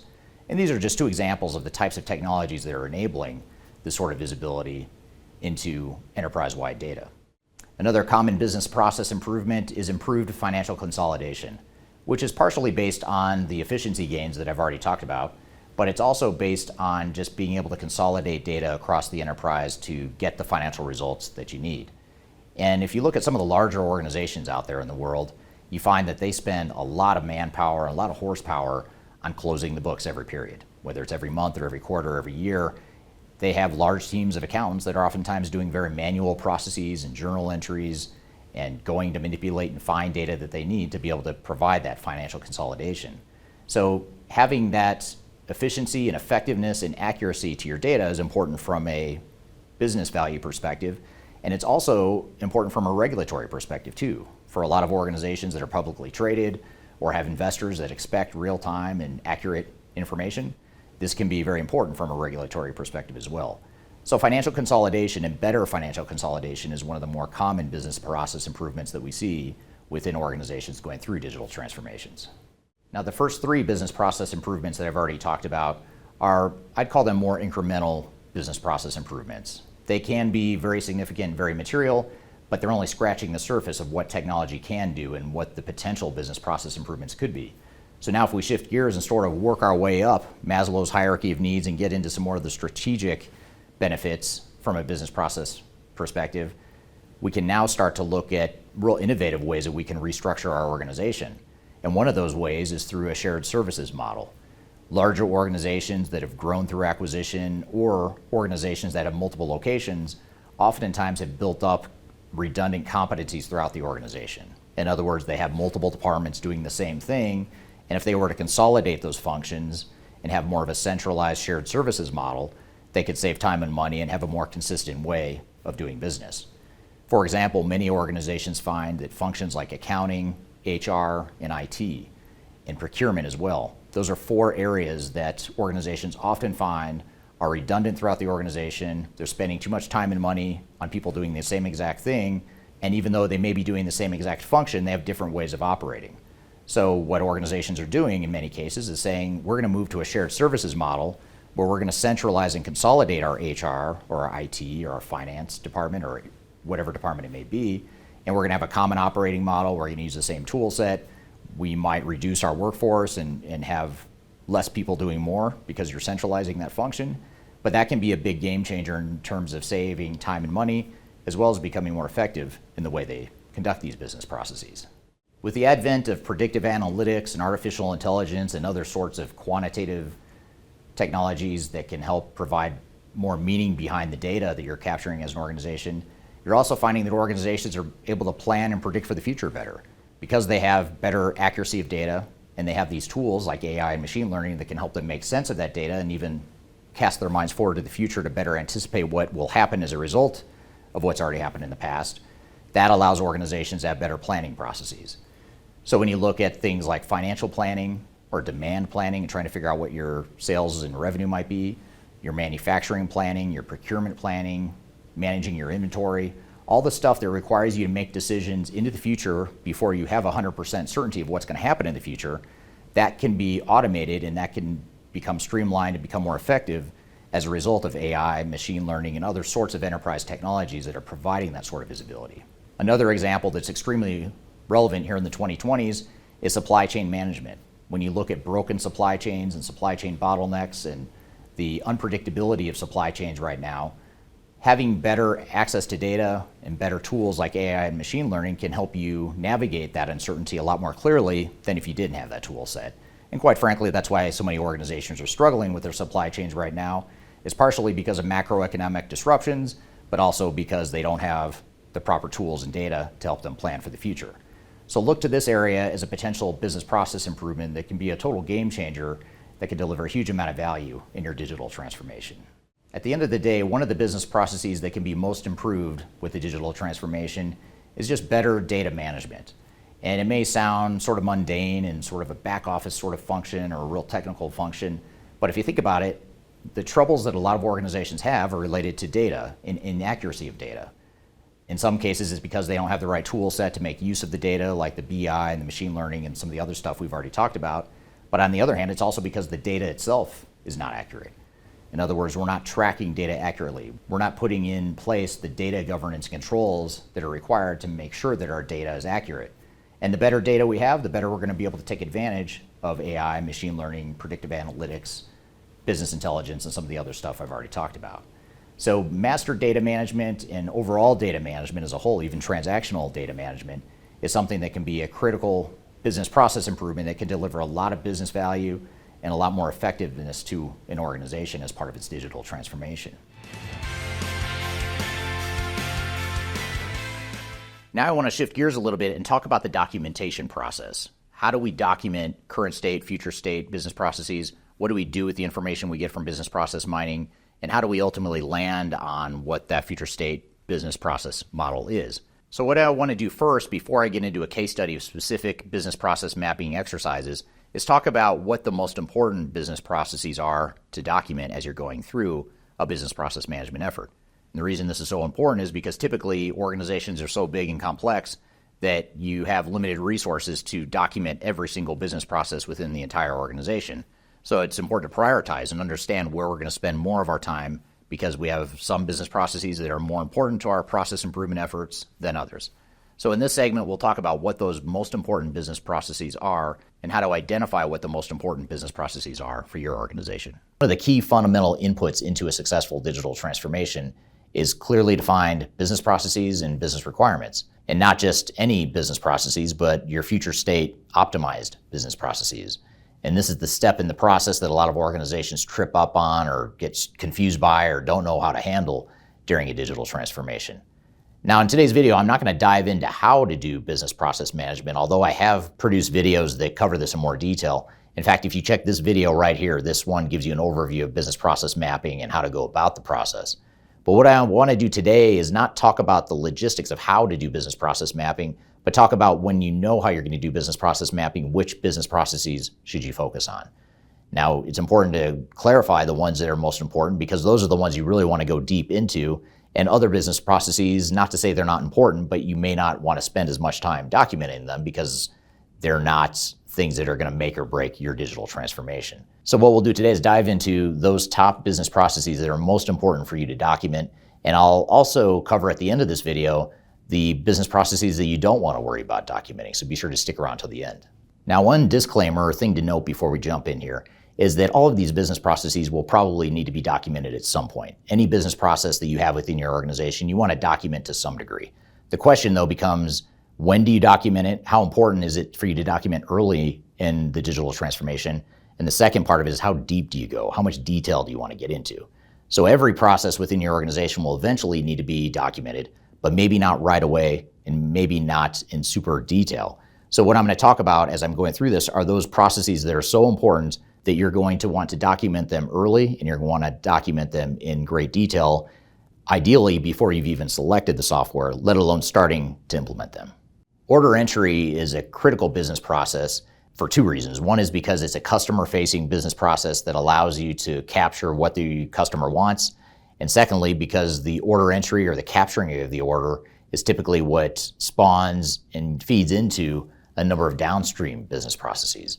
So order entry is a really critical business process that's really important, especially if you're a manufacturing organization. If you have a complex product or a complex offering, order entry becomes even more important, because the better you capture data on the front end of that order entry, the better your downstream processes are going to work.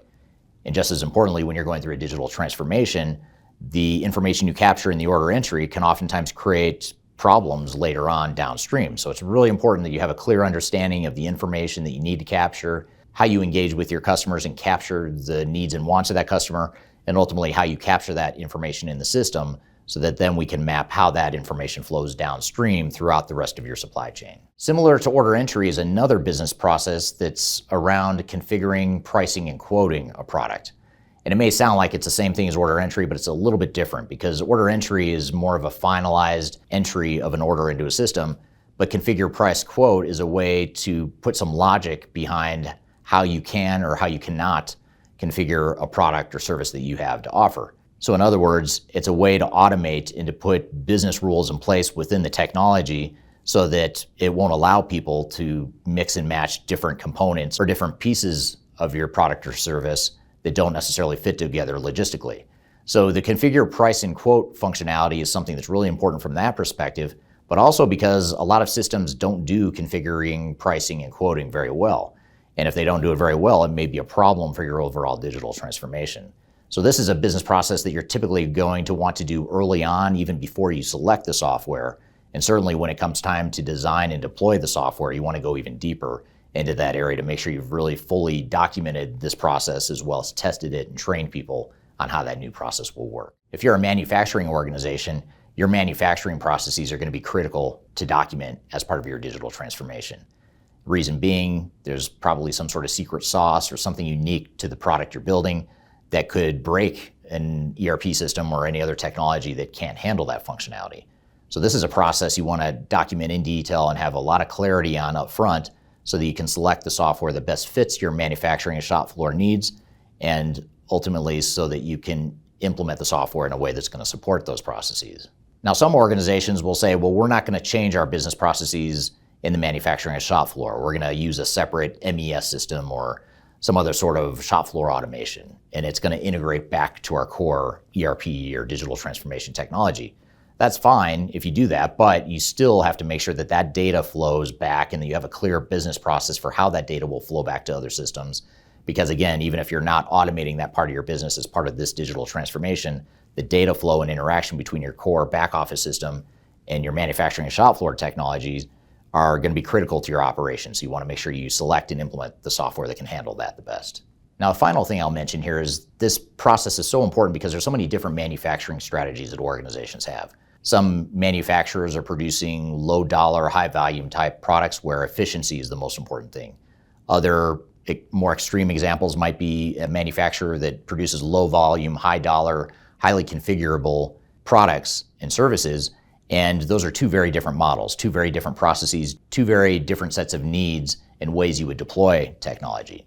So for those reasons too, you want to make sure you fully capture what the needs are, what your business processes are within your manufacturing and shop floor. The pick, pack, and ship process is the core fundamental aspect of warehouse management. So if you think about picking off of a shelf, packing it into a box or into a container, and then shipping it to your customer, that's what happens within a warehouse. And warehouse strategies differ from organization to organization.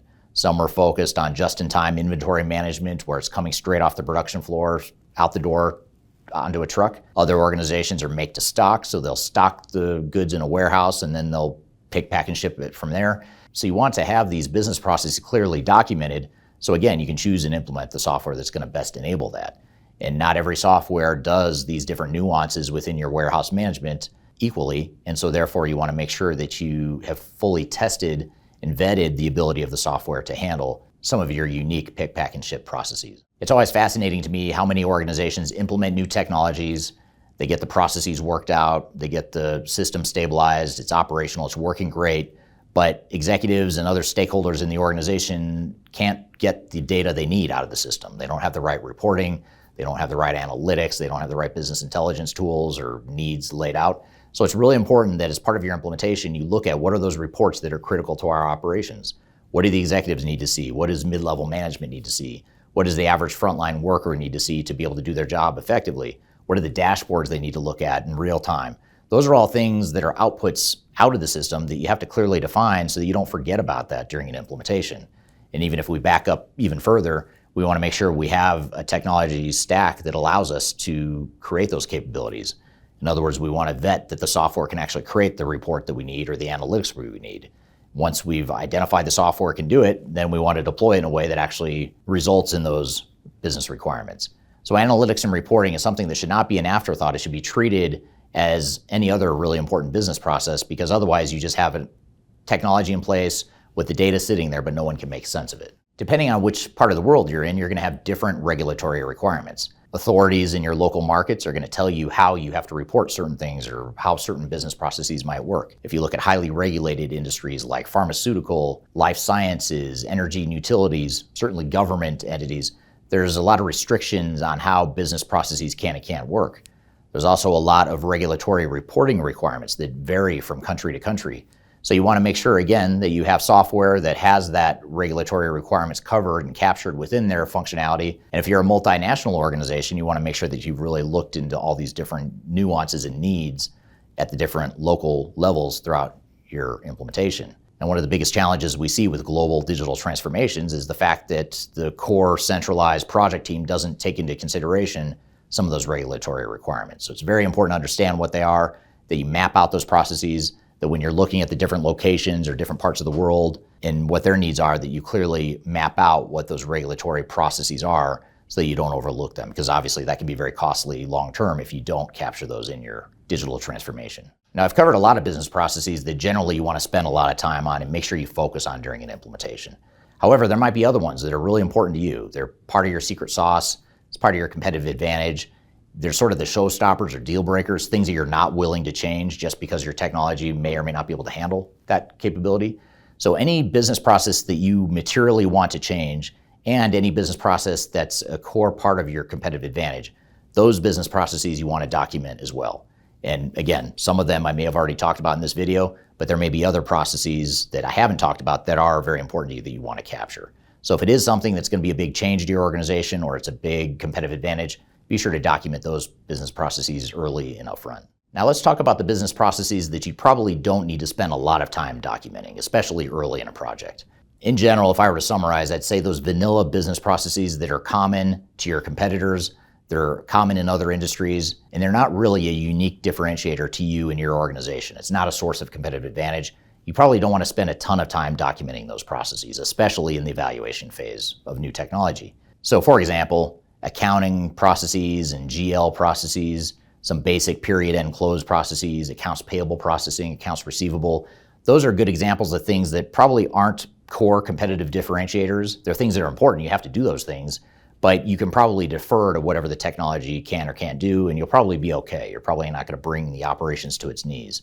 So you want to look at those vanilla processes that, yes, you need to make sure you deploy the software effectively and that you have clearly defined processes when you get to the implementation, but you don't need to spend a ton of time recreating the wheel and trying to redefine how that process should look when your technology can probably handle that process just fine out of the box. Now, one thing to note is even on these lower priority business processes, you're still going to have to document them at some point. You still need to have a blueprint for how you're going to deploy technology and how you're going to train people, test the software, all that stuff. So you do need to document it, but you're probably just not going to spend a ton of time getting consensus and alignment and spending time on documentation and going really deep into those processes. You might just stay at a higher level to ensure that you can test the software and train the people on the new processes rather than going super deep into it. So I hope this has given you some guidance and some direction on how to handle business processes and how to treat them differently, how to prioritize them, which ones you should and shouldn't focus a lot of your time on documenting, because after all, we do have limited resources and we can't recreate the wheel or boil the ocean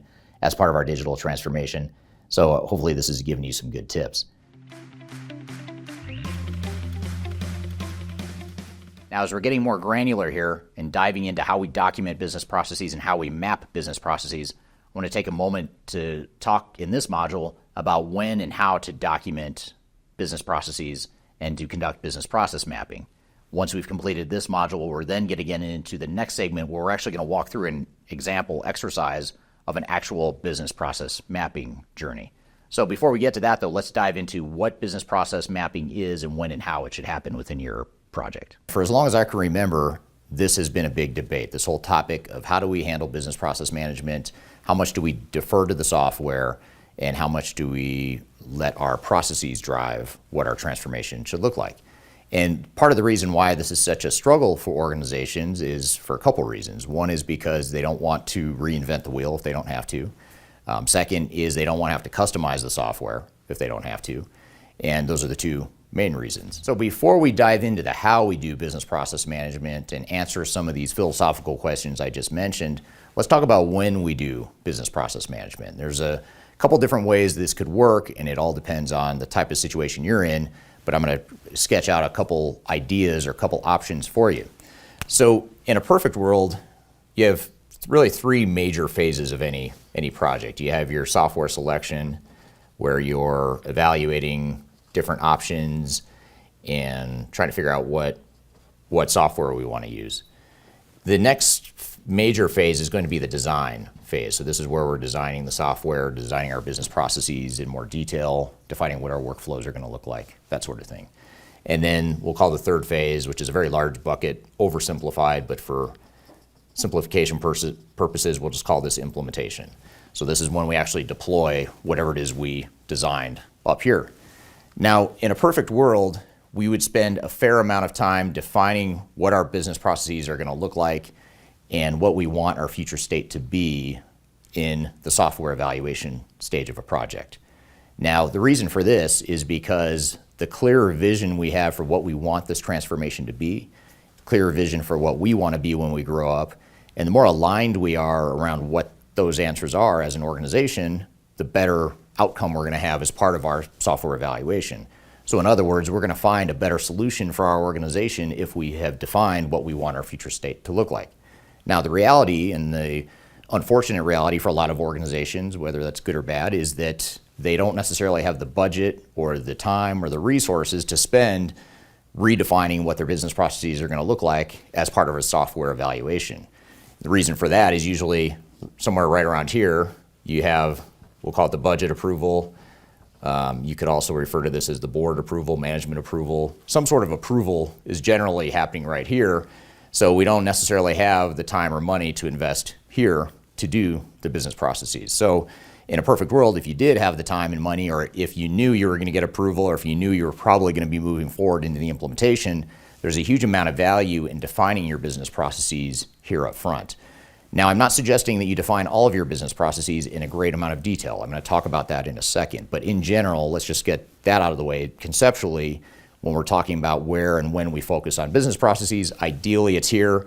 For a lot of organizations, it ends up being here in the design stage. So depending on where you are, when you think you can get it done, you may do it most likely in one of those two spots. So this brings up the next question of how do we define business processes? When I say we should be doing business processes either here or here, what does that mean? Are we defining all of our workflows in a great amount of detail? Are we doing the same amount of effort for all of our business processes? And that's what I want to answer right here in this section. So there's two things that'll help us figure this aspect out, this important question that we need to ask ourselves. And that is, we have different answers for different parts of our business. So we're not going to have the same answer of how we handle business process management for every portion of our business. We're going to base it on the prioritization of our different business processes. And again, this is operating with the assumption that time and money and resources are not unlimited, and we have to really focus our efforts to make sure we get the highest value out of any sort of effort we put into this. So it's helpful to, first of all, break our business processes into two buckets. One bucket is going to be our core competencies. So these are things that really make us who we are as an organization. These are the big differentiators. This is why we win against competition. This is what we do really well, and we want to continue doing really well. It's our secret sauce. Whatever you want to call it, this is one bucket of business process. So that's bucket number one. Bucket number two are going to be what we'll call the commodity processes. So these are things that you never want to say they're not important, because to a lot of people in the organization and to most organizations, they are important, but they're not as important in the grand scheme of things as our core competencies. And they're not a secret. It's not something that we want to necessarily do differently than other organizations. So we'll call these our commodity processes. So a good way to understand the difference between these two, core competency is going to be oftentimes things that are customer facing. So in other words, it helps us provide better information to customers. It helps us sell better, helps us provide a better experience to customers. For some organizations, it could be employee experience related. So if you think about how do we make it a better working environment, increase morale, and just make it easier for people to do their jobs, it could be employee experience based. It could also be commonly product based too, or service based, depending on what kind of company we are. So we'll call it product or service based. Usually these are the most likely, especially these two here, are the most likely to be core competencies, things that we do differently, but not in a bad way, not in a way that we're resisting change or we don't want to follow best practices, but because it's who we are, it's how we became successful, and it's the core competency of what we do as an organization. The second bucket, the commodity processes, some of the examples here would be things like your GL, how you set up your GL or how you handle accounts payable. Could also be, things like, purchase order processing, things that you have to absolutely do as an organization, but in the grand scheme of things, software that's out there in the marketplace, we're probably going to be able to leverage what they do, vanilla, off the shelf, out of the box, whatever you want to call it, and we're going to be okay with that. We're not going to water down any core competencies. We're not going to lose much by doing that. If anything, we're probably going to gain because we're being more efficient. We're doing it the same way other organizations have done it. Core competencies, on the other hand, getting back to this, these are the things that we want to do differently. We want to continue to preserve these core competencies. And if you think about it, we don't want every ERP system out there to be able to address these things, because if they did, then they wouldn't be core competencies. Every other competitor in the industry would also have the same processes and we would lose our advantage. So when you hear software vendors talk about best practices and let's just leverage off-the-shelf software, that's probably going to relate here, but we can't assume that that's also going to relate here. This is where we are more likely to not accept the way ERP systems work in general. We're more likely to change the software to fit our business processes, and we're more likely to customize if we need to. And customization, by the way, is not always a bad thing, especially if it relates to preserving our core competencies. So that's how we segment our business processes into two buckets. Now, the second way that we look at or break out business processes is to think about this in sort of a hierarchy. And for those of you that have used the levels 1 through 5 of business process mapping, this will resonate with you. And if you haven't, probably the simplest way to explain this is you start off with your macro processes at a high level, which would be level 0 or level 1. So we'll call that level 0 or 1. And then you work your way down to eventually getting to level 5. And when you do this, you're generally, you'll have your high level processes here. These are real high level macro processes, like this could be your order to cash process, for example, just a one pager of the 20 major steps that happen in the organization for order to cash. The reality is there's hundreds of sub steps within that, but we're just giving the high level macro view here. So to understand how we treat these two buckets differently, we have to look at what level of business process we're talking about. So here we're talking about level 0 to 1, and then for each layer down, we're breaking out each of these boxes into more and more detail as we move our way down to level 5. So by the time we're down to level 5, this is transactional. So this is how we do stuff in the system. This is what buttons we press, what fields we populate, what buttons we push, what approvals we have outside the system. All that stuff is defined here at the transactional level. So when we're looking at our business processes in these two buckets, and back to the original point of where do we do the business processes, let's start with the easy answer. The easiest part to answer is when we get to below a subjective dotted line here, which is the point at which technology matters. It matters which technology you're using. So let's call this the tech specific processes. From this point down, where we need to know what technology we're using, we're not going to get to that level of detail here in software evaluation. We're going to wait to do that here in design because we need to know what software we're implementing before we get to that point. So this part's pretty easy. We don't want to get to that level of detail for really any of our business processes until we get to the design stage. But when we're up here, levels 0, 1, 2, maybe level 3, but definitely not 4 and 5, that's the level of detail that we can start to do. The earlier the better. That's where the processes can drive the technology or should drive the technology, and it allows us to make sure that we enable some of these core competencies. So as it relates to commodity processes, we're more likely to really just stick to level 0, 1. We just need to know in general, upfront during software evaluation, how those commodity processes work. We don't need to get down to level 2, 3, 4, 5 because that's going to be very software specific. So commodity processes, we defer generally to the software and we wait to really get into any sort of meaningful detail. When it comes to core competencies, on the other hand, especially if we're here in the software evaluation stage trying to define what the business process improvements are, we're going to take these prioritize these high value areas, and we might go a little bit deeper here and bump up against this dotted line to where we define what we want our processes to look like in a technology agnostic way. So whether we're using SAP or Oracle or Microsoft or whatever new ERP technology you can think of, or whether we're using a pen and paper and Excel spreadsheets, doesn't really matter. It doesn't change the fundamental aspect of what we do.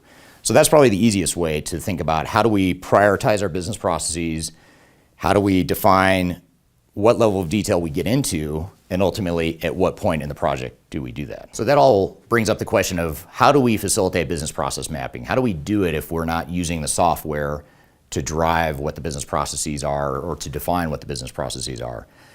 One of the easiest ways or the most powerful tools that we've seen and that we use at Third Stage is a company called APQC.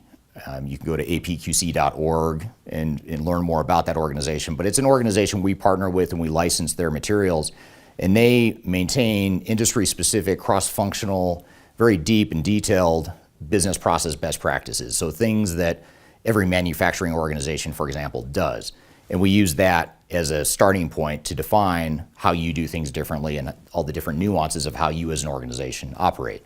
So that can be a good way to not necessarily start with a clean slate, but to have something to start with to throw darts at to ultimately define what your organization and your business processes will look like in the future. Now, none of this is going to be perfectly clean. There's a school of thought that says don't even bother defining your future state until you've picked the software because you don't want to have to go back and reconcile what the business processes need to look like. But as we've mentioned before, that may be true over here in commodity processes, but when we're talking about core competencies, we do want to define and let this drive the way the technology is going to work. And to the extent that the software doesn't work, that's where the business process needs to win out. Over here, the software is probably going to win out. We're going to change to fit whatever the software does, and we're going to expect that people will change, and we'll handle all the change management that goes along with that.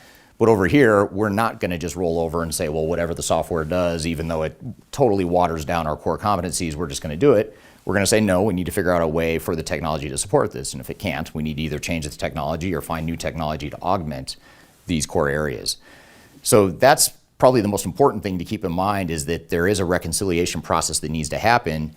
And when you're defining your business processes down to this dotted line, there will be inevitably things, especially in this area, where the software doesn't cleanly handle it, and we need to figure out a way to reconcile that. So this whole exercise isn't just about business process management, it's also about change management too. As we look to these future state business processes, all along the way, we're defining how the organization is going to change, and more importantly to individual employees, we're defining how individual jobs are changing and what the impact is going to be to different people within the organization. So the minute we go through this exercise, and part of the reason why the sooner we can do it, the better, we have identified some change impacts, and we can start working on the organizational change strategy to address those change impacts. So that's another reason why moving as much of the business process work up front as you can is so valuable from a change management perspective. So when you're thinking about business process mapping, it's important not just to think about the processes and the design of the software, but probably more importantly is going to be that human component and how we enable those changes with people.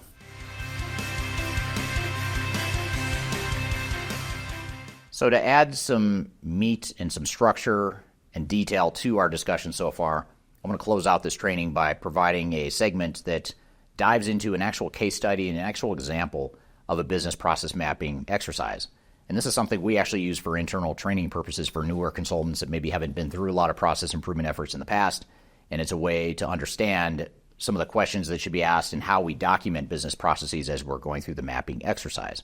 So I've invited a few colleagues from our Third Stage consulting team to help us unpack this and to provide an example of what business process mapping is and how the whole process should work. With our audience, we're going to have people with different levels of experience with this. So this is aimed to show a few things for you. Certainly, if you've never been involved in process mapping sessions, this will be good for you to get a rough idea of what it's about and to understand how different roles can interact in a session and some of the types of things you can draw out of it. So we're going to be using a very simple example here. So it's not one that's necessarily going to be as tied to some of the biggest gains you could get out of process mapping, but it should be one that's kind of familiar. The idea is just we're going to be going through the procurement process for ordering laptops in a small business. So we will be able to walk through what that process looks like. Hopefully it's relatable, and you'll be able to see through the help of our participants how we would go about this process and some of the things we would draw out of it. So I'll introduce to you our two participants in this. So first of all, playing the role of the department head ordering laptops is Cameron Carpenter. Hello, everybody. And playing the role of our procurement manager is Adam Cheatham. Hello. Okay, so what we're going to do, I will start sharing my screen, and we are going to be building a Visio process map on the fly. And there are a lot of tools out there you can use for something like this. Visio is a Microsoft tool that a lot of people are familiar with and have access to. So again, we're just going to be doing kind of a simple map here and walking through what a session like this might look like. So I've got this map up, and now I'm going to shift into the mode of facilitating the session with our participants here. So where we like to start is to say, okay, so Cameron, we're talking about the process of procuring a laptop. This is going to start within the business area. So we want to identify what's the event that triggers this, the notifier at the beginning of the process. So I would think in this case it's something along the lines of just identifying a need for a new laptop, whether that's a new hire or or someone who needs a laptop replaced. Is that a fair statement? Yep, that's correct, Brian. If I were to need to order new laptops, typically it's for new hires, computers that go out of date, or if we have one that malfunctioned. So that's typically where we first start, is just identifying. Great. Okay, so let's have you walk through the process, and Adam, please jump in as you have things to add on this. But I think largely the process will flow starting from Cameron, moving to Adam, and then back. So, Cameron, what's the first thing you do once you've identified this need? All right, so after I've identified the need, I typically will research potential laptops with the specifications that are needed in our department. I specifically like to look up the Mac laptops. They tend to work well with our applications and what we're using for what we're doing. So I'll research that. Then I'll dig, once I find the appropriate laptop, I'll start to research and look for supplier. Typically, I just go find about 2 or 3 different suppliers, look for the best price option. And then really after that, I just fill out a purchase requisition form. And I take that purchase requisition form with the computer information supplier, and I drop it off on Adam's desk, procurement. And so let me stop you for a second there, Cam. And first of all, as I'm mapping this on the fly, please jump in if there's anything that's not representing exactly how you think it's flowing. So what kind of information are you capturing on this purchase requisition form? So on the purchase requisition form, it'll be the specs of the laptop themselves, how many I'm needing to order for my department, the department I'm in, and then my supplier information from who I found the supplier. And that's typically what's filled out on the requisition form. Cam, you mentioned MacBooks are preferred for you, the Apple computers. Can you tell me why? Because as a company, we would typically like to have, the PCs, the Windows environment's easier to use. They're a bit less expensive, and we have quite a few more options in sourcing them. Can you tell me what about MacBooks is helpful for you? For us in our department, with the applications and things we use, we typically have better luck working with the MacBook platform. The lifespan of the computer seems to be better and works well with our employees, and it's more personal preference. So is that lifespan, do you have data on that? And is that something that we're confident offsets the costs that necessarily increase? Because as Adam said, we have a higher price for those. So I guess it's just a question of, do we know if we're actually saving money based on that or not? Do we have any visibility into that? I would have to look at, I would have to look at or ask Adam for the information from the last time we ordered the laptops that we We don't really track that stuff, so Okay. it's something that, from my perspective, that I have a budget that I have to manage, and that is a part of the conversation here with regard to particular laptops that go for one department or the other. Cam's department seems to want the more expensive laptops when everybody else is fine with the PCs. So just trying to figure out why it is we need those. Okay. So noted that here is a pain point. We don't really have the visibility, and we're kind of flying blind in terms of making decisions on, are we buying the right laptops that are helping us? And certainly I would think if there are very specific application needs that are only functioning on one platform or another, that would be something that's called out in the specs. But otherwise, we may be able to look at streamlining this to be able to make better decisions for the organization. So we both comfortable with that. We have just a little more research to do to figure out what the best options are. Can we also put on there that it's not just a lack of visibility in the lifespan versus initial cost, it's the difference in functionality between Apples and PCs. Okay. Excellent addition.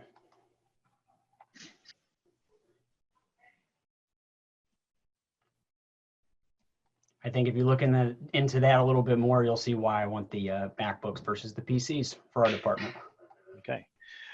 Well, it seems that's an area too. We should, if the paper form, does that have anything that's asking? So it's asking for the specs, but are there justifications for that? Is it identifying programs that are needed? Like, how does that have the level of depth we need to be able to make those decisions? Not currently, no.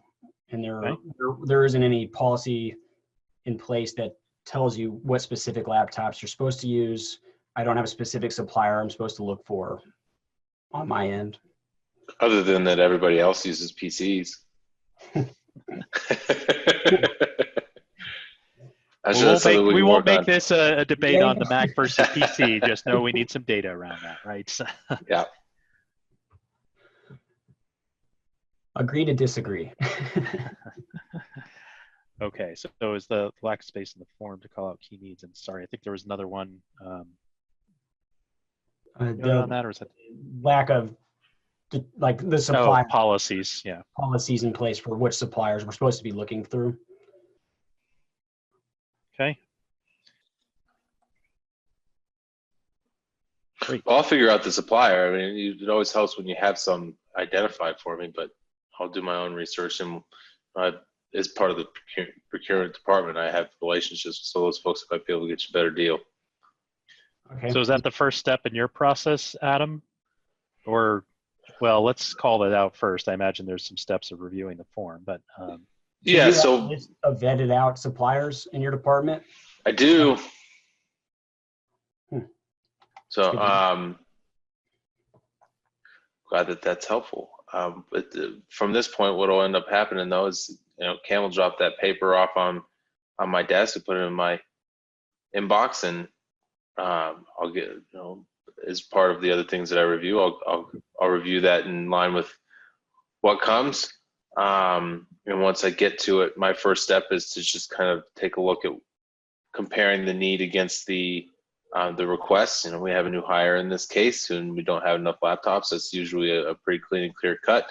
I take a close look at the specs and the number that we need, and I start to look for fits within my vendor network on what it is I can supply. The MacBooks are usually a little bit more difficult for me, not only in that they're more expensive, but my network has fewer people in it that sell MacBooks.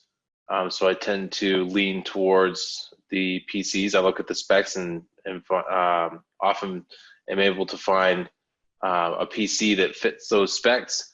And so I'll usually go down the route of identifying the vendor, and then or create a purchase order in our system for these laptops in this case, and then that'll go through its approval process on our side to make sure that Cameron's department heads are aware of the need for laptops, and that the spend is going to come out of their budget and their GL, and from there Once I have the approval process handled appropriately, which is usually by email, I will issue the purchase order to the vendor. Okay. So one thing to note as you're watching here, obviously there's some stuff that's bumping up against each other. So I'll always tend to clean these maps up after the fact, but we want to make sure we're capturing things. And if you have, Adam, as I've been translating the things you've been saying into discrete boxes and steps here, let me know if anything's missed or not represented as it needs to be. With the suppliers and selecting the laptop to purchase, I do work to match that with the specifications of the request, right? So Cameron has particular needs for software as well as performance and things like that. You know, sometimes he wants more desktop oriented things. Sometimes he wants laptops. So it's, okay. In this case, we're speaking of laptops, but it doesn't mean that I couldn't get a request for a desktop as well that would go through the same process. So Cameron, from your end, do you feel like you're ending up getting, and let's forget the Mac versus PC debate here for a minute too, but do you generally feel like you're getting the right machines that are matching what you need, or do you have some issues around this? I mean, they work and get the job done typically, but sometimes we have issues with some of the applications that we use on the PCs. Might have to create workarounds to get some stuff done. I do know that I do have an issue because it seems like there's just a long period where I have no visibility into how long it's taking to get these laptops ordered anyways, regardless of whether it's a Mac or a PC. And, you know, whether it's me knocking on the door or sending emails a lot, I have no clue. You know, I might have a new employee stuck doing nothing because they're waiting on a laptop. Adam, were you aware of this challenge that's happening within departments of not having those?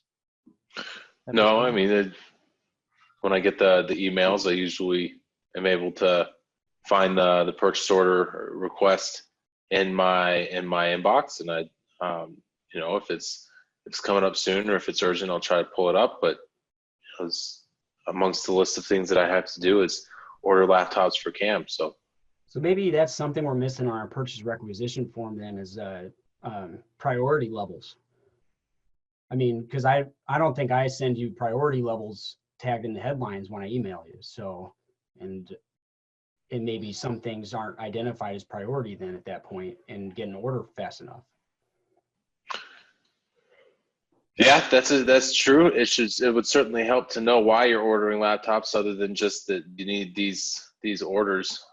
So if we added that to the form request, that could probably help things. You know, if it's a replacement, that might be a bit less urgent than a new hire, right? Unless the computer's completely broken. But if we're just looking for upgrades. Right. Okay. Great. So let's just close the loop on this process, work it to the end, I think, until at least the laptop is received and in front of the employee who needs it. And then we can circle back in terms of if we have any other pain points or opportunities we want to identify. So after submitting the PO to the vendor, we've got a period to wait here, and then laptop coming in, what's the process around that? Well, when the laptop arrives, you know, I usually get a notification that says that your order has been delivered. It's usually quite a long ways after when I'm actually invoiced for it, which is a pain point of mine because most of the time I get invoiced upon shipment as opposed to upon receipt. But I will, once I get the laptop, I'll look at the receipt, I'll look at the invoice, and I'll look at the purchase order to make sure that they all match. And then I'll let Cameron know that his computer or computers are waiting for him. And pretty much from that point, I go and pick up the laptops from Adam, and then I just have to confirm them that they're the correct laptops. Because like we said before, I might put in a request for a MacBook with certain specs, but I might get a PC. And so at least the specifications of those laptops need to match or be somewhat similar.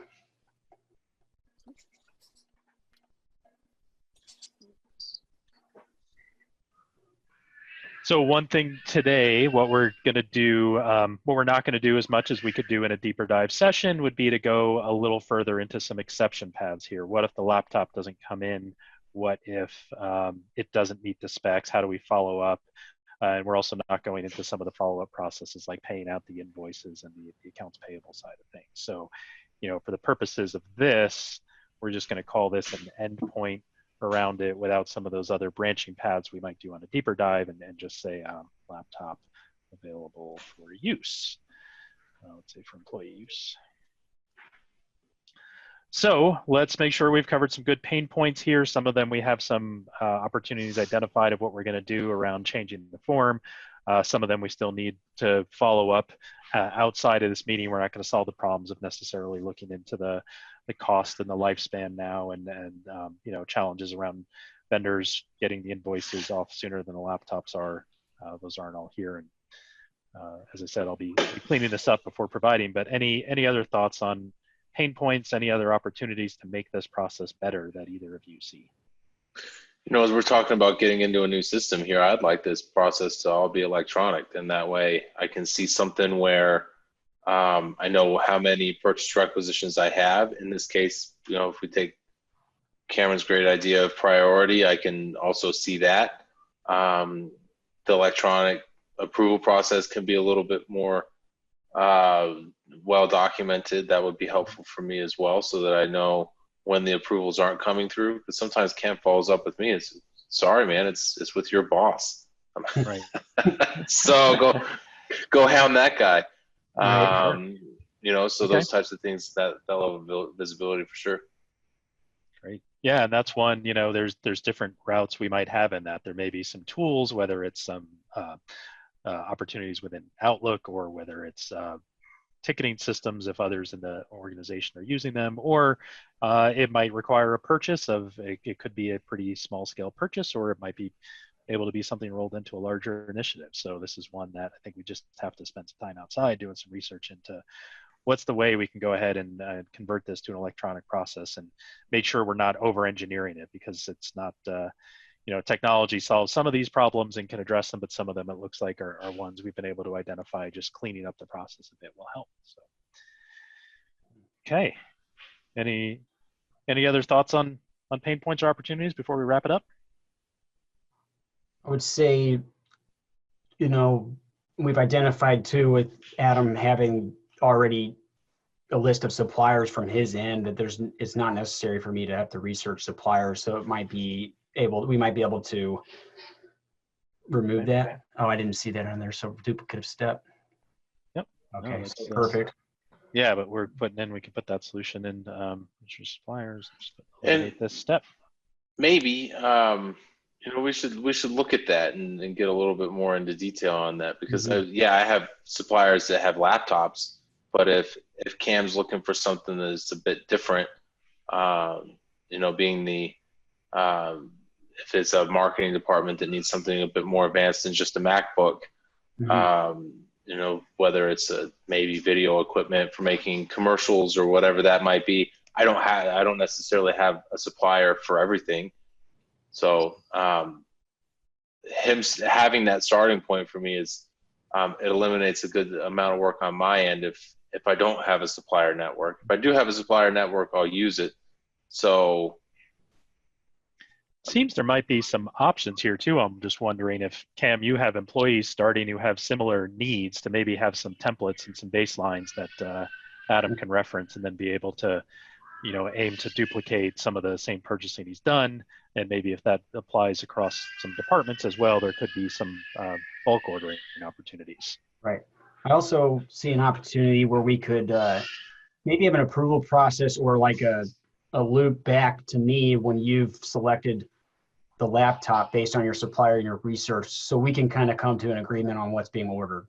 Maybe if I have options, because if I don't have the choice of the MacBook versus PC, then what PC I'm receiving, maybe if I have a couple options, that at least I could be a part of that decision for my department.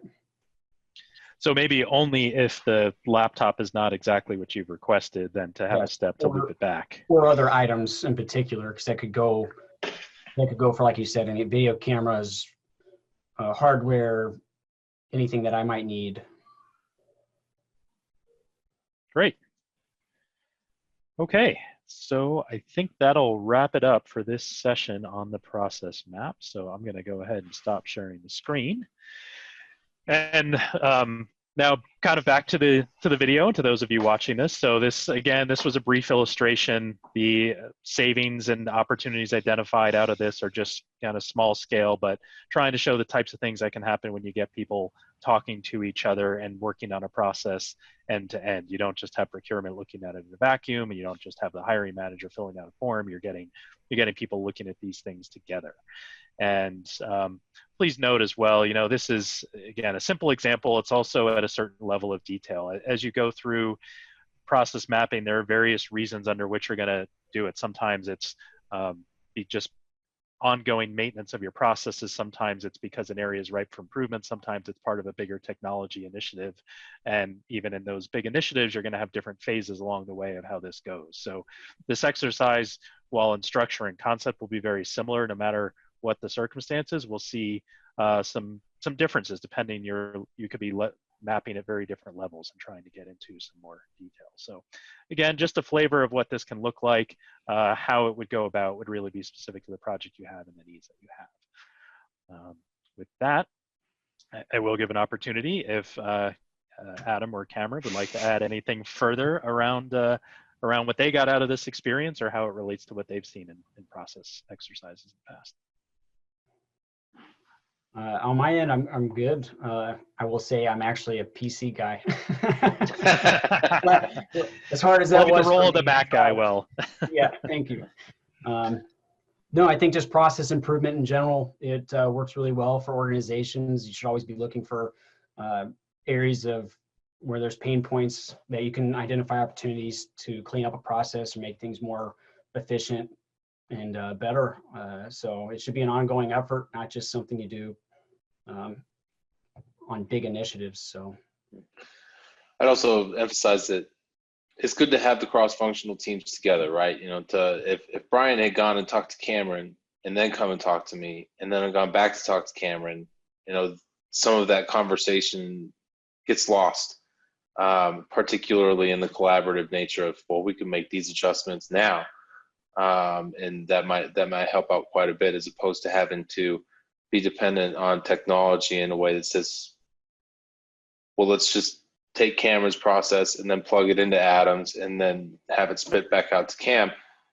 The level of the aha moments that come through other people seeing what it is that happens upstream and downstream is usually something that is worth the exercise in and of itself. Right. Yeah, and something else to point out too, the complexity of a process and the interactions becomes much greater when you get more than two people engaged. Even in this simple example, we didn't even have an IT representative who you would have then had some more complex changes. And then if you get into very, very elaborate end-to-end business processes that might involve a dozen departments who are touching on each other, you're going to see that much more complexity and that much more benefit from getting people together and talk through. And they're going to take longer to work through those issues, but there's going to be a lot of value in doing so. So I hope this training is providing some guidance and some depth in terms of understanding what business process management is and how it might tie into your digital transformation. If you'd like to learn more about digital transformations, including business process management and process improvement, I encourage you to check out our resource center on our website. We've got a ton of free resources there that are meant to augment this training and provide other materials that will help you better understand process improvement and digital transformation initiatives. So I hope you found this information useful and hope you have a great day.